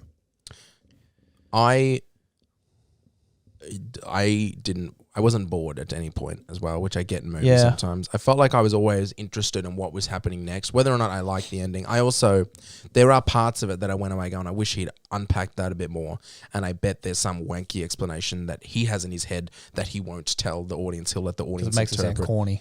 Yeah, it's like that stuff we did at uni where it's like the audience doesn't have to know everything, you know? Like, let's just do some stuff and let them imply something really cool and deep rather than you telling them the shallow, boring thing that you actually thought of. Exactly. Yeah. Making the audience put their own spin on things is more interesting than anything I could come up with, is what I feel like he does. And I don't like that particular thing. That's interesting, because I didn't find that he does that at all. I found that with the monkey. I think I interpreted the whole monkey. Oh, yeah, I completely forgot about the monkey. That is sort of symbolic type of thing, isn't it? Yeah. And he has an interpretation that he's released to people, and then Bobby Lee has an interpretation that he says that Jordan Peele said. Yeah. But you can never trust Bobby Lee. No. There's always a reason behind everything. Like, he's always got metaphors and things that you don't think are metaphoric. Like the alien probably means something deeper about America and race and something that I don't understand, and then someone could interpret it and he would be like, yes, that is what I meant. Something that I'm missing. And I'm always looking out for that stuff. And that monkey thing really, I was like, I'm not quite getting how this relates to the main story, but I trust you and I like you, and the shoe scared me, and that's enough for me to go. That's enough for me to be like, I'm on the edge of my seat wondering what's going on, and I left the movie and I was like, okay, I don't feel like I wasted my time. The good stuff with that is like, it's compelling and it's all him, the pacing of that. Like how he keeps going back to the monkey thing, and every time he kind of milks the same scene in a different way. Like you always get the tension of like, oh, what's going to happen? Because of the disjointed way he's doing it. He goes back like 3 times, I think. Yeah. And every time, you're like, oh, fuck, here we go. Oh, what's happening? Oh, my God. Like, it's done. And then he goes back and gets more out of it. And it doesn't feel like he's milking it, though. So that's good, because that's all him. That's all the writing and the pacing and the filming of where you're looking from and whatnot. But I just feel like you can have as much fucking symbolism and all that sort of shit as you want. But when you're doing a Hollywood movie and you're following the Hollywood template of, like, the structure of it, like, you can feel like, oh, okay, we're building to our climax now. They're setting up the trap. They're doing this. Then you've got that little valley that you go into of like, oh, fuck, it's failed. Or the cameraman's jumped into the thing. Spoiler alert. Yeah. And then you go, but we know it's going to come back and they're going to win somehow. It's going to either be him or the sister that's going to win it. And then it just kind of... I know that he foreshadowed a lot of the stuff that she used to win. See, to beat the thing, and it just felt corny and set up. But I didn't... I guess maybe I'm just... I fall in the trap of being... You know that rule of the audience is stupid. The audience is stupid, whether you're doing theatre or whether you're doing film, the audience is stupid. I think you have an ability to get out of that. Hello, Becky. Does it stink in here? It's so fucking warm. Oh, is it? It's too warm. I'm sitting over the vent, though, so this is why I'm struggling to talk, because I'm like... You always watch movies, and I feel like you're always a layer removed when you watch things. No, and I always I go all the way in. If it's good at the start, like that was, yeah, I'm in. Like a lot of the time in the first act, there's shit where you're like, oh, it's fucking so corny. Like you can tell where it's gonna go immediately. But I didn't pick up on that. No, I didn't with that either. I liked it. That was really good from the start. But at some point, it does something and snaps you out. I'm like, oh, okay. And then like I feel that I'm watching a movie. I've not been vacuumed entirely into it. But you must have the same thing where like something jumps the shark for you. Like you're watching something, you're involved, and then they do something. You're like, why the fuck was that your decision? And it pulls you right out of it. Maybe some things I would. But for this, have you ever had a movie that you didn't like? Yeah, but that's it. Then that would have been the same thing. I only ever have like, I feel like I have, and this is stupid. It's like going back to that thing we said the other day about like reviewing things. And it's like, I say 0.5, just do 0.5 or 0, because outside of that is stupid. I'll either just like something or I'll hate something. I very rarely am like lukewarm on something. But you can, so if something's got a really good first half and then an average second half, You don't say, oh man, the first half was so good, but the second half was not that great. Maybe if you just go, I either hate that or if you pull it out of me. What was it? You was about the monkey thing in Nope. You didn't like that, what he said about that. Do you remember that? Have you seen the clip in question? I haven't seen anything about it besides the movie. Well, I didn't even know it was Jordan Peele until we went to see it. Really? Yeah, I didn't. Yeah. I would direct you to go watch the clip because I'll butcher the retelling of it. But I think I just didn't like the way that Bobby Lee told the story. It just sort of rubbed me the wrong way. Lee. He's not trustworthy, Bobby Lee. He's a very unreliable narrator. And he was very much like, you didn't get it? Oh, that's interesting. Well, I actually have the inside knowledge to help you get it. Which if you need inside knowledge to get a film, the film sucks. I've been thinking more and more about what Beck telling me this, and then we went and watched it, and I've got like an interpretation because he says something. You were like, I can see both sides. Yeah. And then I watched it, and I was like, he's been a wanker because I do like Bobby Lee, and he reminds me of my brother in a lot of ways. So I pick up on like addict behaviors that he still has when I'm like, I know when he's being truthful. Anyways, so he was saying something like that Jordan Peele was talking to him because they are friends from Mad TV days, and he was kind of forced into saying what Jordan Peele said that he said, because the other person was asking, I saw it, I felt weird about the gorilla, and then he kind of smiled like he knew what Jordan Peele had done, and then Kalila kind of prodded him into saying it, but it gave me the vibe that what he had told Kalila in private about what Jordan had said was somewhat fabricated, and he didn't want to say it publicly because then Jordan would hear and he'd be like, I didn't say that to you.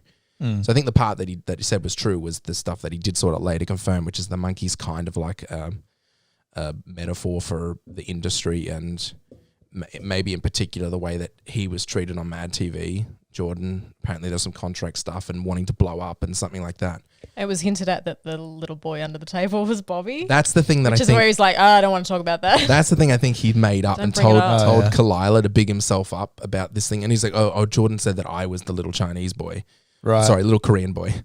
And then when she said it on the podcast, she says, and didn't he also say, and he was like, no, let's not get into that. And I'm like, oh, you don't want that to be out there because that's a lie. Which, figure out your boundaries before you go live, Well, that's their problem. They don't have any boundaries. Oh, yeah, that's so fucking Bobby. That's why I don't watch that much of his stuff, but he just constantly is just saying shit that gets him in trouble later. They're broken up now, and like they're talking a lot about it. And apparently the thing that's got them, that really affected their relationship, was how much they were revealing about their relationship and how much they talked about their relationship, and they're in fights, and they're like I sometimes get worried about how much I reveal like about me and Beck, and then you listen to them and I'm like, oh, okay, we're fine. Yeah. Because it's like they'll come onto the podcast after fighting and then finish the fight on the podcast, and it's like, Jesus, that's too much. It's weird that they broke up. Yeah. It's weird that they're still doing a podcast together. Are they? They live together as well. That's funny. Still. They should still share a bed. What is this industry coming to? You get into it, it's weird. Everything's just fucking weird reality TV. It's all just TMZ, fucking soul-bearing shit. It's not like they don't have the money to move away from each other. Like, sometimes when couples are broke and they break up and they have to stay in the same place out of necessity, but I don't know why the fuck they're still sharing a bed. I think they're still together, or they've decided to stay together, but have realized how much of an impact public perception has on their just happiness. radio beef. So they're just like, let's just tell everyone we're broken up and just work out our relationship in private. Like, I think there might be an element of that. I don't know. I've been watching a lot of clips as well where it's every now and again, it's almost like they're hinting at it. They can't help themselves but tell, like, the whole problem, the reason they broke up is that sort of shit. And then they can't help but tell everybody that they share a bed even though they're broken up, and they giggle and they tickle and they sometimes accidentally hold hands in public. And I'm like, this is the problem. This was your problem. Why are you still engaging in this? Like, why are you still feeding the beast? You fucking morons. Anyways, this has been, I don't know how long. I feel like we've been going for like an hour and a half, but it's been a while. This is like a 0.5. From what you said, it's like they don't sound smart enough. Not smart enough, but like they don't sound like they have enough attention to calculate all that shit. Like they just get on there and just say whatever they say. Yeah. And that would be too much, like, I don't know, chess for them to be able to do that. But then I guess you're saying if the mask keeps falling off, where they're just talking about like, yeah, it's only when I broke up. But here, it's a funny story when we were tickling each other in bed last night. Oh, man. Yeah, and they don't really have a lot of preparation for their podcast. Like he was walking around in his underwear 10 minutes before the podcast, going, "I don't know what I'm going to talk about today." It's Bobby Lee, isn't it? So he just goes. He is a character though. Yeah. He's one of those people. Like we all know a Bobby Lee. That guy that we did. You remember that story? The story about Paddy. Yeah, he went to stand. That's him. I imagine he was our Bobby Lee. I think he's kind of got his shit together a bit more now, and he's sort of tried to settle down a little bit. But yeah, that was very much him. Jazz. Jazz. It's the Jazz podcast with Scotty. How are you, Bep? What's going on? Yeah, I'm fine. I'm barely here. Yeah. So this is a 0.5, but it's going to be longer than a normal one. Yeah, we might go for 4 hours. I'm fine. Yeah, 0.5 for effort. You going to go for 4 hours, are you, Ben? Yeah, big time. He just showed up. I got scared when Ellie started barking, and then I heard a man's voice. And I went out, and when I got to that little bit of the wood pole there, I went, Ben's here. I knew immediately what happened. And when he saw my face, he was like, "It's not today, is it?" He just knew. Because he just came out all disheveled like, I was doing the Daggerfall edit. Oh, okay. Well, an editing. It's not today. Lucky you didn't walk out naked. Yeah, I mean, I'm not in a compromising position. I'm not naked as often as people would think in the middle. Usually when he of the hears a strange man's voice in the house, he just comes out completely naked. I'm submissive. Do whatever you want to me. Just renting. I hope nothing happens to this supple body of mine. Just right. I was. Oh no, my nipples are out. I didn't know my nipples were going to be out. My puffy nipples from the estrogen I have extra of. I'm such. You know what? It's lucky that you're not like Bobby Lee. You just let personal shit slip.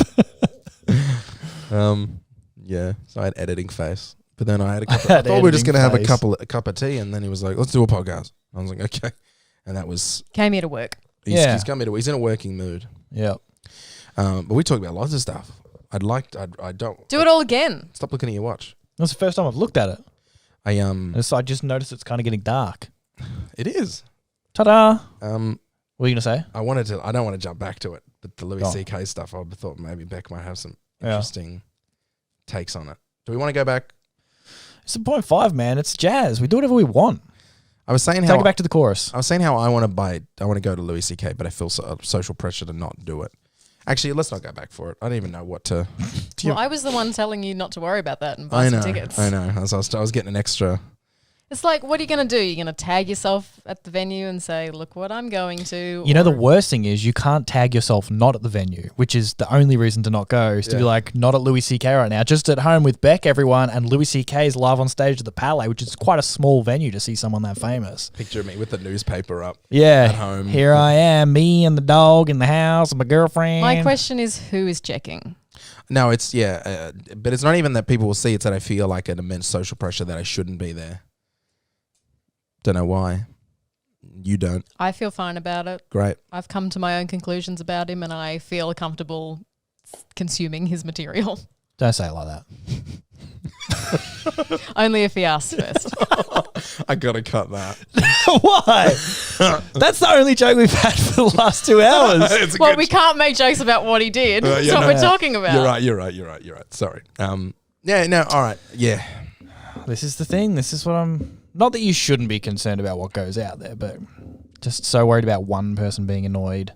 I do worry about it. I think... Someone's going to be annoyed all the time. You put out a very well-written, calculated review on something you'd spent a lot of time and attention on, Cash and grab. A shit bunch of people were... I read the comments. It's good fun. We need to get back to the old shit. Yeah, and of course, a bunch of people didn't like it, and they were annoyed, but... What are you going to do? I'm really bad. I'm like that, but that thing, doing the Last of Us review where everybody hated me, that I still haven't brushed that off. Nobody hated you. No, people weren't attacking you.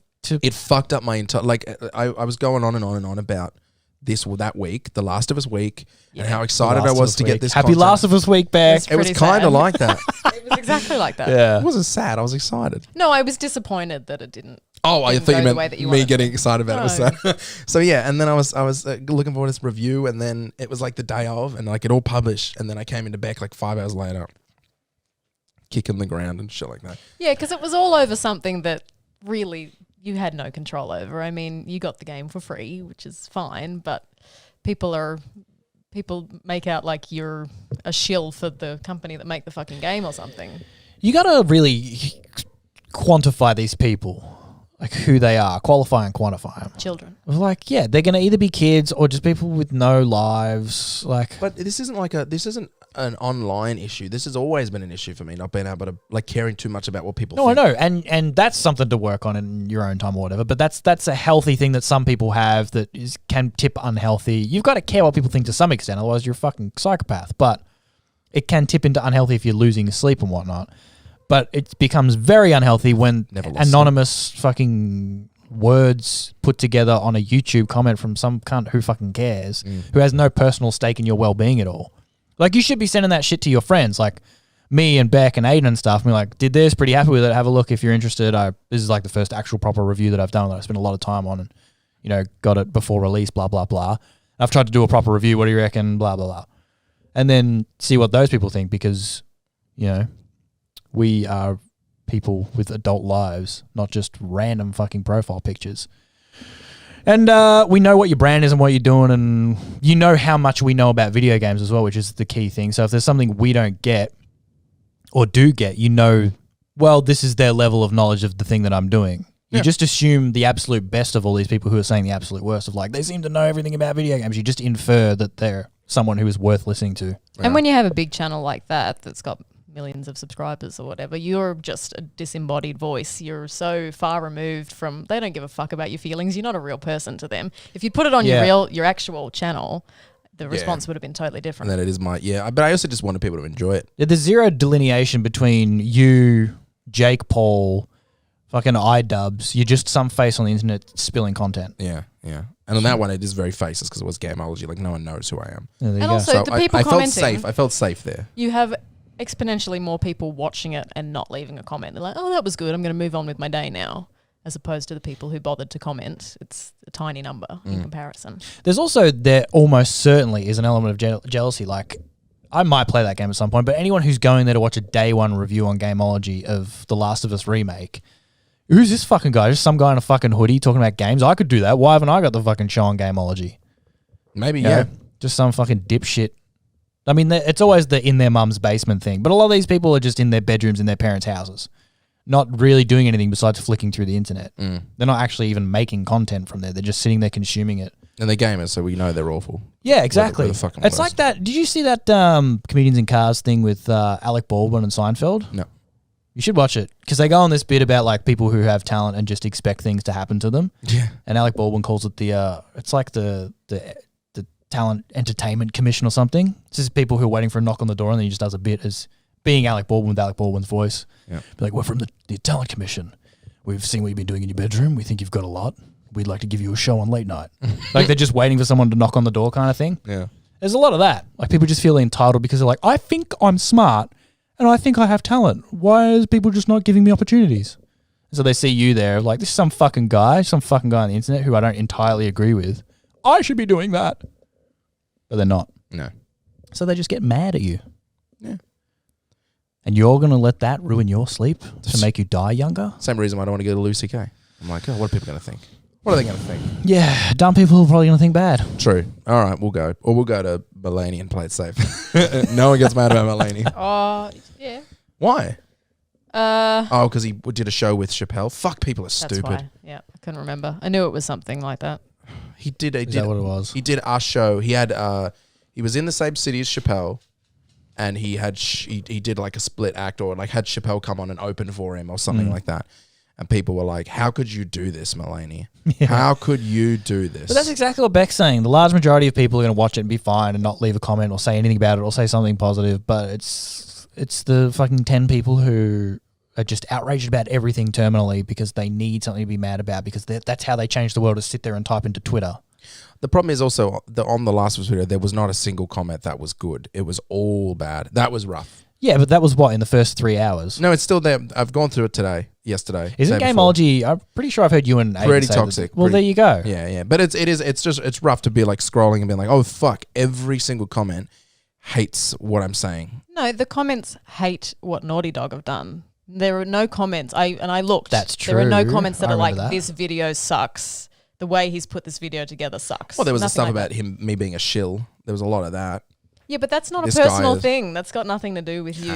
Everyone's going to say that about everything if they don't like what it is, or especially like Beck is saying, it's I wouldn't pay that much for this. Why don't they just charge that?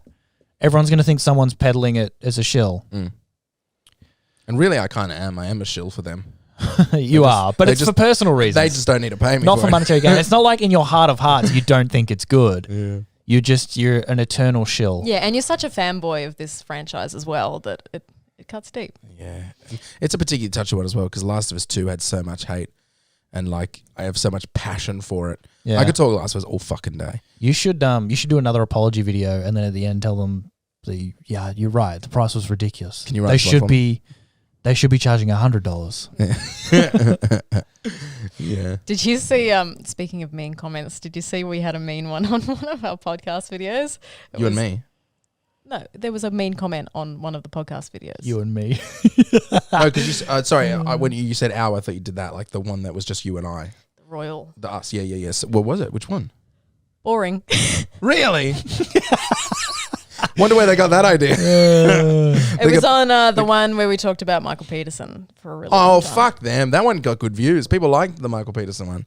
That one was, I remember that one was like a really, really high view count. I remember being like, oh, this Michael Peterson stuff is good. Or Aiden's not in it. And I said that to him. I sent that to him and he was so... That's all right. Yeah. But it was total coincidence. It was because Michael Peterson was in the title. Didn't you say that the numbers generally skew upwards in certain circumstances of a change in staff of a rotational manner? It's a coincidence. Is it always a coincidence? Yes. Interesting. Yeah. We need some control circumstances, I think, to really just... It's going to be annoying to edit. Just leave it in. He knows I'm winding him up. That's my job. Yeah. Okay. What were we talking about that got us into that? Oh, yeah, I care too much people think. So anyways, I don't know. Maybe we can resettle these. Okay. We've really delved into your psyche, haven't we? This is Matt Therapy. We started off with cutting bread out and why are you doing that. Now we're into you caring too much what people think. Yeah. What a sensitive boy you are. That's sensitive. You could cope with it how I do, which is imagining somebody arcing up and then having a whole pretend argument with them in my head. do that. So then I feel prepared if somebody does want to bring it up. I'd be like, well, point 1, 2, 3. You're an interesting take on it, Bet, because I feel like so many moons ago. I mean, I guess I would have been the same way, but I feel like, let's say like 7 years ago, you might have been the kind of person. 7 so specific. Harken back. I feel like you would I have feel been like 7.5 years ago. You would have been the kind of person who would have been having a go at me for going to Louis C.K. today, but like something's happened in the last, I don't know, 7.5 years. Yeah. Well, I think that ability to change is probably why I find it so easy to forgive Louis, you know, because but never people forget. do change. And just because he did that shitty thing a few years ago doesn't mean he's going to do it again. And just because I believe certain things 7 years ago doesn't mean I'm going to believe them again. So, but, you know, it's a case-by-case basis. I think the Louis thing, for me, I can accept that. I can accept him back into my heart. But, you know, not all of them. Not all of the lineup of cancelled people. So we're not going to Cosby and bullshit. Give it time. Give it time. You know, everything has its half-life. Statute of limitations. The prison tour. My thing about him, Beck, was I feel like I know Louis. The amount of hours of content that he's put out that I've listened to, and he's kind of pretty open all the way through. And I'm like, I feel like in his heart of hearts, he's not a bad dude. And that it doesn't line up with like, if he'd done Cosby shit, I'd been like, what the fuck? You know, that would have changed my whole thing, but it just doesn't seem like he's like that. No. And you're right. Every time he opens his mouth about something, I'm like, oh, I just agree with everything you say. I just genuinely think he's a nice person. And I feel sorry for him. I really do. Yeah. Really, he's the victim. I feel sorry for those women too, but, you know, there's room for everybody. I love jazz. This has been such a jazzy day. Has been.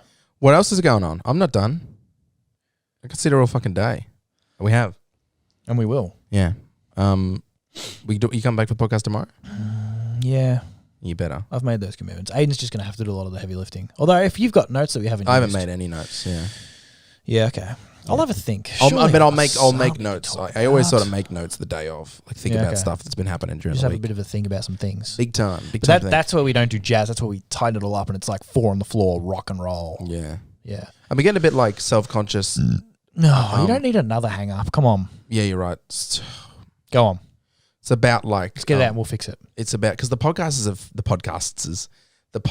have felt good when we get the flow sort of going, and I don't look at the notes so much. But then I also feel that immense pressure to like cut out the dead air and like make sure we're ready to jump on something if something goes. But then I think the other day I was editing the podcast, and I think you and Aiden noticed me looking. I had like a dead look on my face while I was listening to somebody. Yeah. But because I wasn't listening, I was thinking about what we're going to do next. And then he called me out on it, and I got a bit... well, that's just you honing your craft as a host. You got to, like, do the just being in the moment and just seeing if it's going to come, and let there be that second of dead air where someone is doing, like, oh, do I have another tag for that bit? Uh-huh. And then also have the next note when you feel the energy of, like, remember that time a while back where we were all talking and I was really tired or something, and we did blah, blah, blah, blah, blah, you guys were talking, and then someone just looked at me, I was like, that's my turn to talk. Yeah. And I just had nothing. Yeah. It's that. You have the rhythm. And so I think, especially having done it for literally years now, you find that point where it's like, all right, I can feel that bit's kind of... It has been years. You know, this will be our 5th G stream. Fucking hell. Isn't that weird to think about? Was I there for the first one?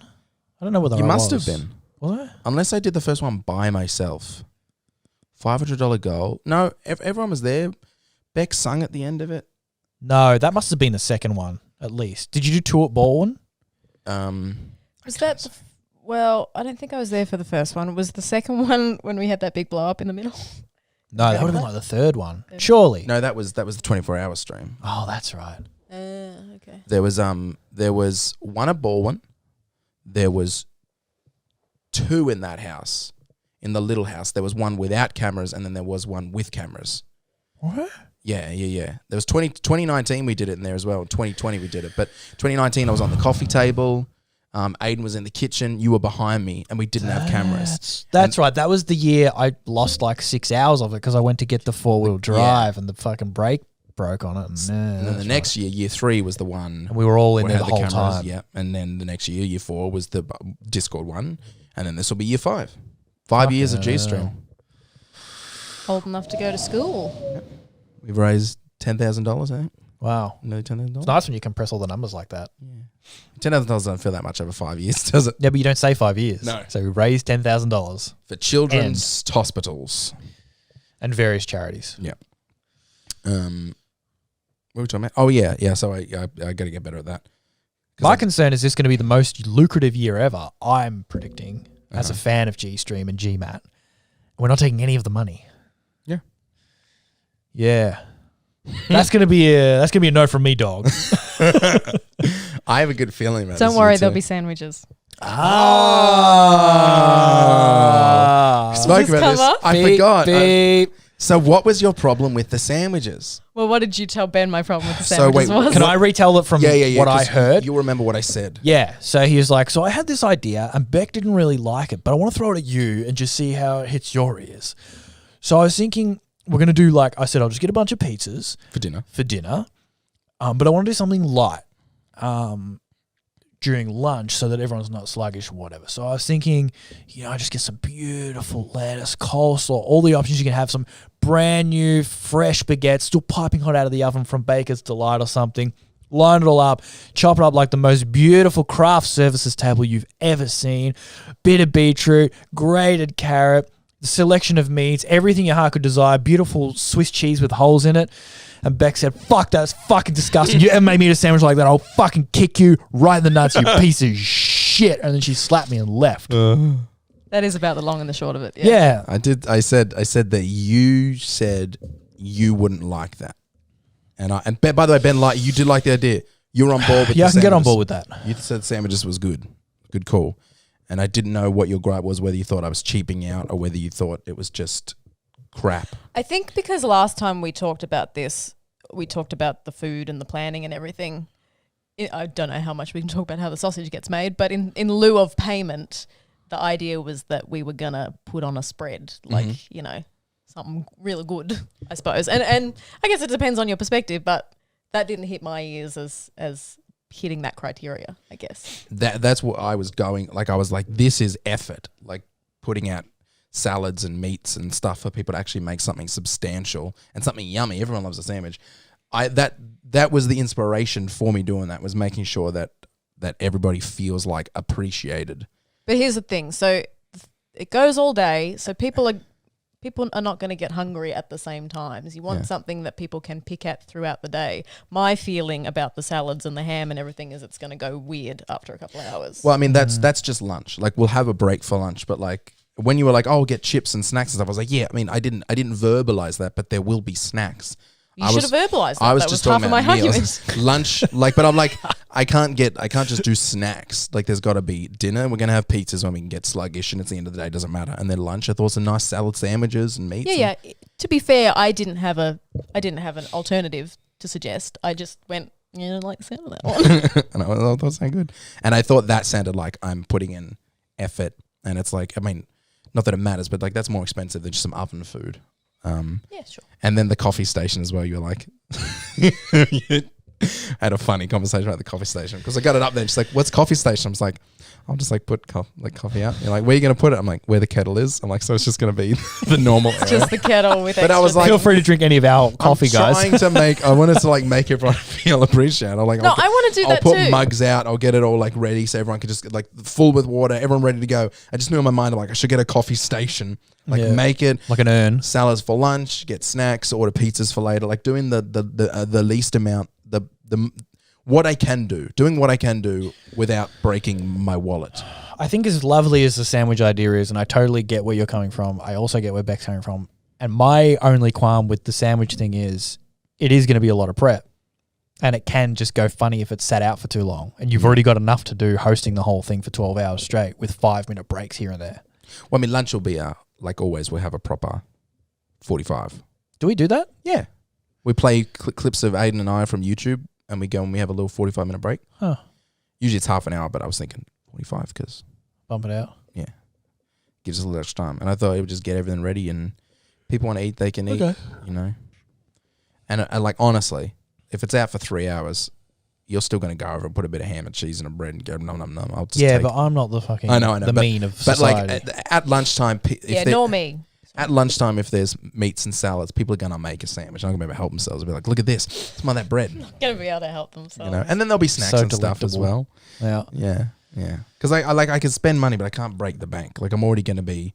Like you said the other day, like how are you going to get your money back? And I was like, I'm not going to get my money back. This is I'm not taking a chunk out of the donations to cover costs. It's not 100% of profits go to the charity. It's all the money goes to charity. Like I'll get a little bit of the profit back on sub donations and stuff. But that's not the profit back. That's just subs. Yeah, but it'll repay what I spend on the day. Yeah, a little bit. But then some people are going to be donating. I think I said this to you. Some people will be donating $100. I'm like, this might be like my donation. Like I'm not sending it to the thing, but I'm putting my money in to make the event. That blah blah blah. So it didn't bother me. But I thought sandwiches were a good idea, I guess. It is a good idea. Everybody else is down with sandwiches, whatever. I'll sort my own lunch. It's a lovely food if we've got an unlimited amount of room to set it up and an unlimited amount of time to enjoy it. Kitchen will be empty. Kitchen's not going to be a problem. Kitchen will be free. It's going to be like weird and warm inside the house all day with everybody's all the computers going, and computers and bodies. Yeah. And also... So it'll go weird quick. You're saying Fine, the kitchen's going to be soup. empty, but this is what you were angling for the whole time, wasn't it? Soup. I've already got the bread, so we'll just have to toast that and have it with soup. But you're saying unlimited room and the kitchen's going to be empty, but you've already got that coffee station going to be set up. But there's 2 benches. Coffee on the left, food on the right. Guys, take Party a number. in the middle. Look, I think it'll work. Okay. I think it'll work. I think everyone's going to enjoy it. I might even get some mushrooms. Who knows? Wow. Yeah, go big. Go big and then everyone go home. I'm looking forward to G-Stream. Yeah, I am too. Yeah. I'm not looking forward to pulling this down and taking it out and then putting it back in. That's always a pain. Oh, yeah, God, yeah. Fucking hate it. Yeah, it's always funny. I mean, last year's the only one I really remember. And then the year before that, we were there the whole time. That was okay. Yep. The only bummer with that one was you were sick for the first half because you stressed yourself out so hard. But it's always like I'm fucking G'd up coming up to it. And then I'm like, woo, here we go. And then you're doing the intro announce like, everyone, welcome, we're here. Like, yay, we're doing it. And then like an hour in, I'm like, this game sucks. Fuck this. We've been playing this for a while. And then we find something we get on a roll. I'm like, all right, we're cooking now. And then it's like 8 hours in. I'm like, fuck, 12 hours. You don't really realize how long 12 hours is. Could really go one of those sandwiches again. Yeah. I think, and it's a slog. I think it's fine. This one will be a pick. Like it'll be good. Think it will be good. A good one. Every year it gets better, except for fucking COVID Discord. And it was nice with the setup though. That was the one thing I really loved about this. I don't have to pack shit down at all. Yeah, true. Good times. But it will be good. And everyone being in the same room, and we'll just have stuff to do, and I'm probably going to get drunk. So that will take the edge off the last 4 hours. And we got Sienna there as well, and Beck to do like the camera, so I don't have to fucking do anything. Just have to play games. You'll have to talk. That we agreed upon that. There was an agreement from the start. I said you can have sandwiches if you promise to talk for 12 hours. All right, I'll do that. Something else I was going to say then that I thought... every time I talk about G-Stream and like the intro and that on the Twitch... without a doubt, every single time someone go, is Beck gonna blow the horn again early? It's become such a meme. That's very funny. Unbelievable. In the party thing. Yeah. You know, the funny thing is I didn't even know I'd done it. Had absolutely no idea until afterwards, and I realized that you were seething at me. I wasn't seething. Were you? I didn't have any seethe. Here we go. Full Bobby Lee podcast. No. There was no seethe. I felt like I was in trouble because No. I didn't realize. Obviously, I misunderstood the instructions. I said it 4 times. I said, "Wait till I do the intro, then blow the fucking whistle." Yeah. No, I wasn't seething. I can only apologize. No, I think it's funny. I think it's funny that people still like quote things that happened so long ago, and people are getting keen for G-Stream. You got your own little universe, huh? I love the GMat community, the hardcore people when it comes to G-Stream, because they'll like send pictures and then people will get their snacks. People get like set up for the day. Like Amber, I know always has like snacks and things ready, and she's like, and at 2 a.m. I get McDonald's every G-Stream. I get McDonald's delivered. Cute. Yeah, it is. It's very cute. There's a bunch of cute people like that. You know, there's a lot of them become really good friends. Amber, Kay Louise. Like the people, some of the mods who've been around for a long time have become really good for Hayako. They're all like tight. And there's another guy they all play games with called Llama. Yeah, I can't remember Llama's full username because I'm so used to calling him Llama now. Llama that came by? Yeah, Llama that came by. And he's in the US and he plays games with them all the time, and they connected through GMat. And he just a couple of weeks ago flew to the UK, stayed with Amber, went and visited Kay Louise in Scotland, stayed with them. Like they're all like, which I think is very cute. It is a bit fucking very, very cool. Can we go couch surf with them when we go on holidays? Yeah. That'd be great. We got Scotland. I think Amber's in London, near London, somewhere like that. She sounds a northy, doesn't she? Humbe. I thought she was London. I don't know. Maybe I'm making shit up. I thought she just had a north accent but lived in London. Yeah, maybe. A lot of them do that. Yeah. Do you feel like being the point of the pyramid, it would be odd going there in real life? Because they're all just part of the same community. They're all fans. It's like, Beck at any of her Bowie fan clubs. They're all equally Bowie fans. And some are more Bowie fans, some are less Bowie fans. Some have met him, some haven't. Some have been to more concerts, some haven't. There's just like a smattering. But if David Bowie walked in there... Are you comparing me to Bowie? It's just, Are you comparing him to Bowie? No, I don't. I know what you're saying. I don't feel that way. If Bowie walked in there, it would be like, oh, we're all fans of him and he's also here. And it's, we're all just a bunch of people hanging out. They'd be like, what's he going to do? What's he going to put on his sandwich? Oh, he put lettuce on his sandwich. He put lettuce on his sandwich. That's so interesting. No, 'cause I think I touched that bit of lettuce before. Some people are different. Some people have like, cut through the bullshit of who I am, like Amber, and like a lot of the mods. Lord knows I'm trying. A lot of the mods, like I've spoken with and talked to and played games with. Like we used to play Forest with Amber and Goldie, and like we know them on another level than we know some of the other people in the community. Like there's particular people who I would just feel like I was meeting a mate. Yeah. And it would be cool. I think I'd be just as interested and excited and like fangirly meeting fucking Amber as she would be meeting me. Yeah, right. So this is where you burnt the pork crackling. Wow.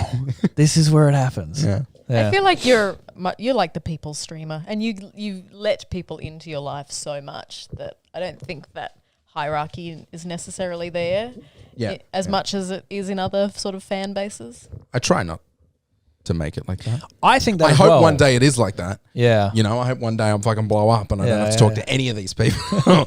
No, but like I've even got a list. I've got a list on my PC saved of like the first 100 people in the Discord. Yeah. Just to make note, and then every now and again I'll add like an extra person like Sash Bob and like a couple of new people. If they're really in it for a couple of months, they're fucking mad keen on it. Just so that if anything ever did happen, I could make a separate Discord of like the OGs, the friends and the community, people that I know, something like that. But fuck, that'd be cool if that happened. Let's talk about something else. Talk about me too much. On the Matt podcast. I mean, you are sitting in front of a poster with your name and face on it. You're there too. Yeah, but my name's not. Fuck. As much as I mentioned that was important and a non-negotiable. You put the odd in podcast. Thank you.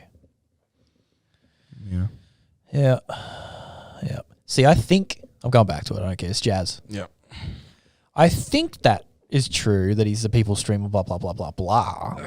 But is that just because we know him? Like, I'm sure. On camera, if you move over just a tiny little bit, or are you happy off camera?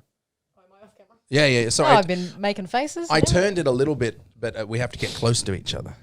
Yuck. Grizz. Yeah, but it's hard to see it subjectively from the other side because we know him in the way that we know him, like we've been friends with him forever and stuff. So it's hard to, like, Bowie's family, it's the closest thing that I've got because the only fan clubs I know. Beck has a pair of pants from Bowie's daughter. There you go. And a tattoo. And a tattoo from his daughter. But, you know, his family just like, oh yeah, dad's pretty famous. People come and see shit that he does and watch what he does and whatever. And we're the same as like, oh yeah, Matt's got a channel and people log on and they enjoy what he does and whatnot. But to the Bowie fans, it's a whole different thing. And to the GMat fans, maybe it is, but we don't see it because we're kind of on the inside of the castle shitting out. Don't you get like a little tickle in your belly when you join the chat and people realize it's you and they get a bit excited to see you? Or like when you get on, so when we get on to do music and stuff and like people are keen there to see it and people are like, oh my God, we love Beck, Matt sucks. Like that whole thing where like everyone loves Beck more than they love me. Like that whole bit.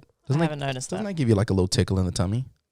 Gives me a tickle. Sure, yeah. That's cool, but that's not aside from what I'm saying. If anything, it plays into it more. Okay, yeah. But I also think your brand and your content, especially the podcast, is very much like the day-to-day of your life. So people are really in on the ground floor, I think, in a way that somebody like Bowie, for example, always kept his fan base at arm's length. Well, that is a big difference. The thing is like you know, he's shaving off his eyebrows and whatnot. We're just going to go with this whole analogy now. This is the road we're on. But it is like if you meet you, it's the Louis C.K. thing again. Like you see enough of his content, you're like, I get a sense of who this dude is. And I, having reverse engineered it the other way, is knowing you how I know you and then seeing you on there, I was like, oh, he's really doing nothing different. This is just him broadcasting himself. Yeah, there's if no this persona. camera wasn't here, he'd be doing the same jokes. Can I show Beck that recording I made? Yeah. Is that funny? Yeah, I'll listen to that again. What you were going to make a point, sorry. Yeah, I don't think you necessarily have a persona. No. Like you are yourself. You're just more energetic than Almost, you normally would yeah, be. but You're exactly the same though. it's oddly close. Like some people like you can feel with like say a Louis C.K. You can feel like, yeah, he's putting it on now. Just the energy level, like he knows he's got to be on and be totally like, oh, but at home he'd be like, because he always talks about being a piece of shit and stuff. But you, it's probably like, if for him, it is him and everything he says, you can kind of get where he believes what he's saying and it's largely true. And they're all his genuine thoughts. But his energy would be like 20% different. Whereas you, it's like maybe 1%.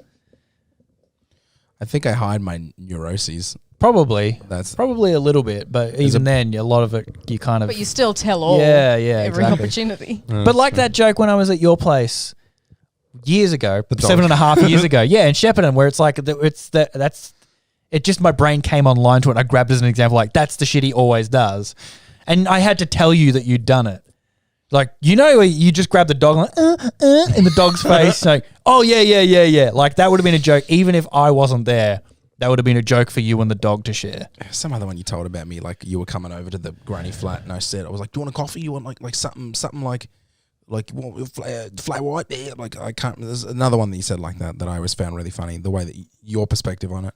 Yeah. Can't remember what it was. I always make the joke that I get like front row seats to your shtick every single day, whether I want it or not. Yeah. Before my phone dies. So remember last night when you went to bed early and I was like, I'm going to do some work. Did you hear that? I went to bed early. Yeah. What time did you go to sleep? So this is an intro for a Skyrim video where I was I had some scripted stuff and then some fill in the middle stuff. I like Skyrim. Yeah, it was for Elder Scrolls in general, and then I said Elder Scrolls fucks my cunt, and I couldn't. I kept laughing. All of the else, it's so much better. Fuck. Yarborgraph, Tiber Septim, Mikruth, Sklumtucker. That last one I made up. But the point remains, Elder Scrolls fucks my cunt. I can't say that in a video. But there is one game. I know what your face is doing. But there is one game that stands above my cunt.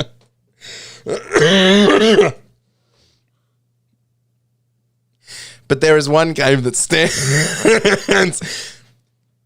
But there is one game that stands above the rest. I can't do it. Oh fuck.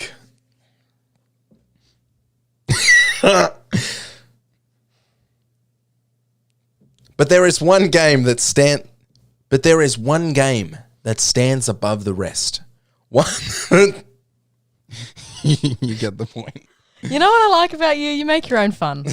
You really you have the ability to amuse yourself. That's another example. I said it as well. It's like the perfect streamer. Like he just is infinitely entertaining himself. Fucks my cunt.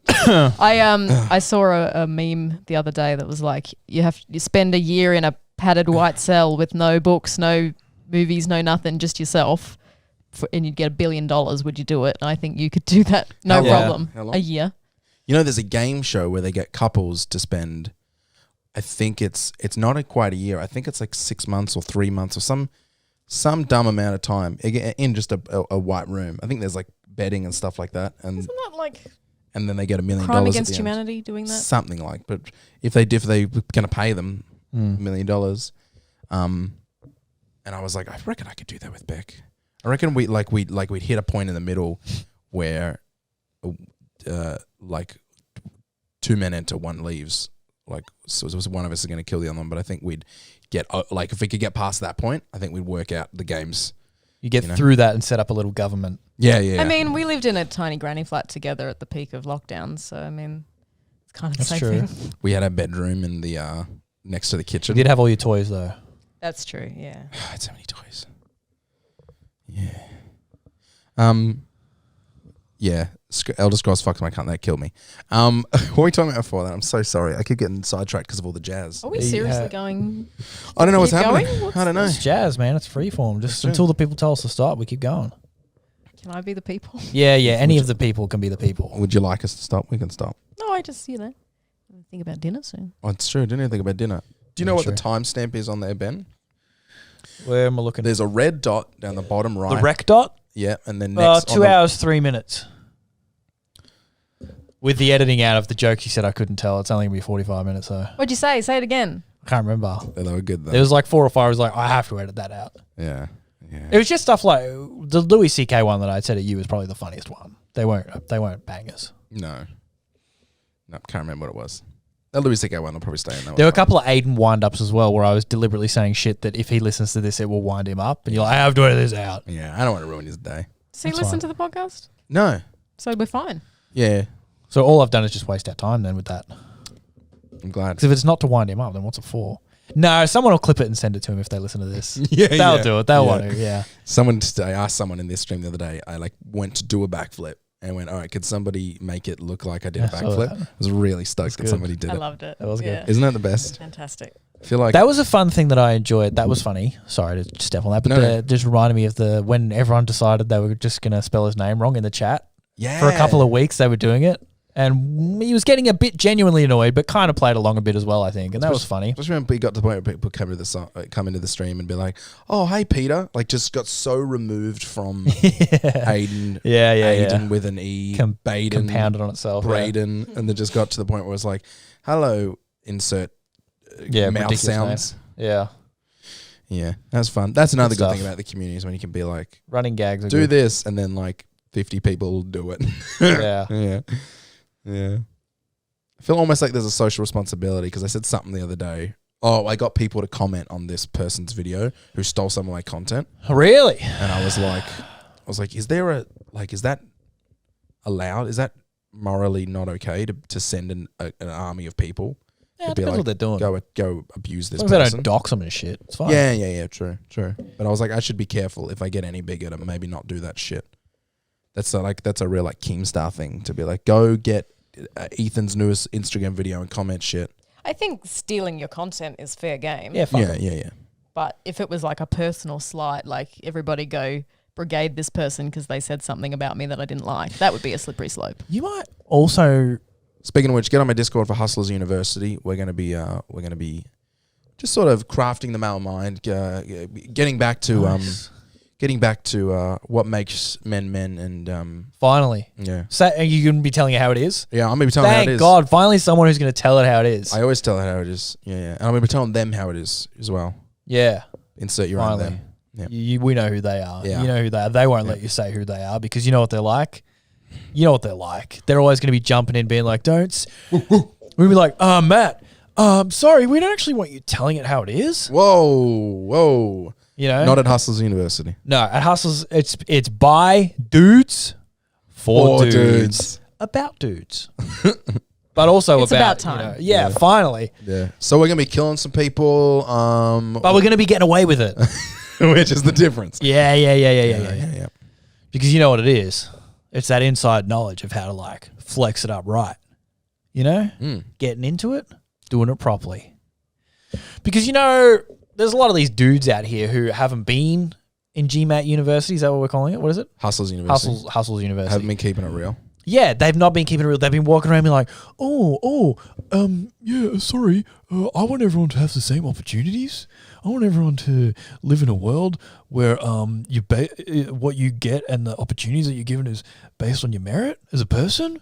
I don't want to. It seems kind of gross to me to live in a world where people are kind of just bigged up for like in-group stuff and out-group stuff and like, you know, just based on like stereotypes and shit. I don't really like that. And we're like, that's how it should be. Even you playing that character made me vomit in my mouth. Because that's nature. That's what nature says. And we can't get better than nature. It's the primal lifestyle, you know? So I kept back off Cam for the start. That's it. I spend my time with Cam. She joins me at the end. When you allow her to. When I allow it. Because we know that if we live exactly how nature intended, like the animal kingdom, it doesn't get better than that. All these things like equality and voting and modern medicine, these are all things that have just taken us away from the way that the world should be. And I'd like to thank, because I was one of these soy boy cucks before who was like, I think everyone should be able to kind of do what they want as long as it's not hurting anyone else. And you're like, no, wrong. That's wrong. Bitch boy. Cuck. Get into Hustlers University.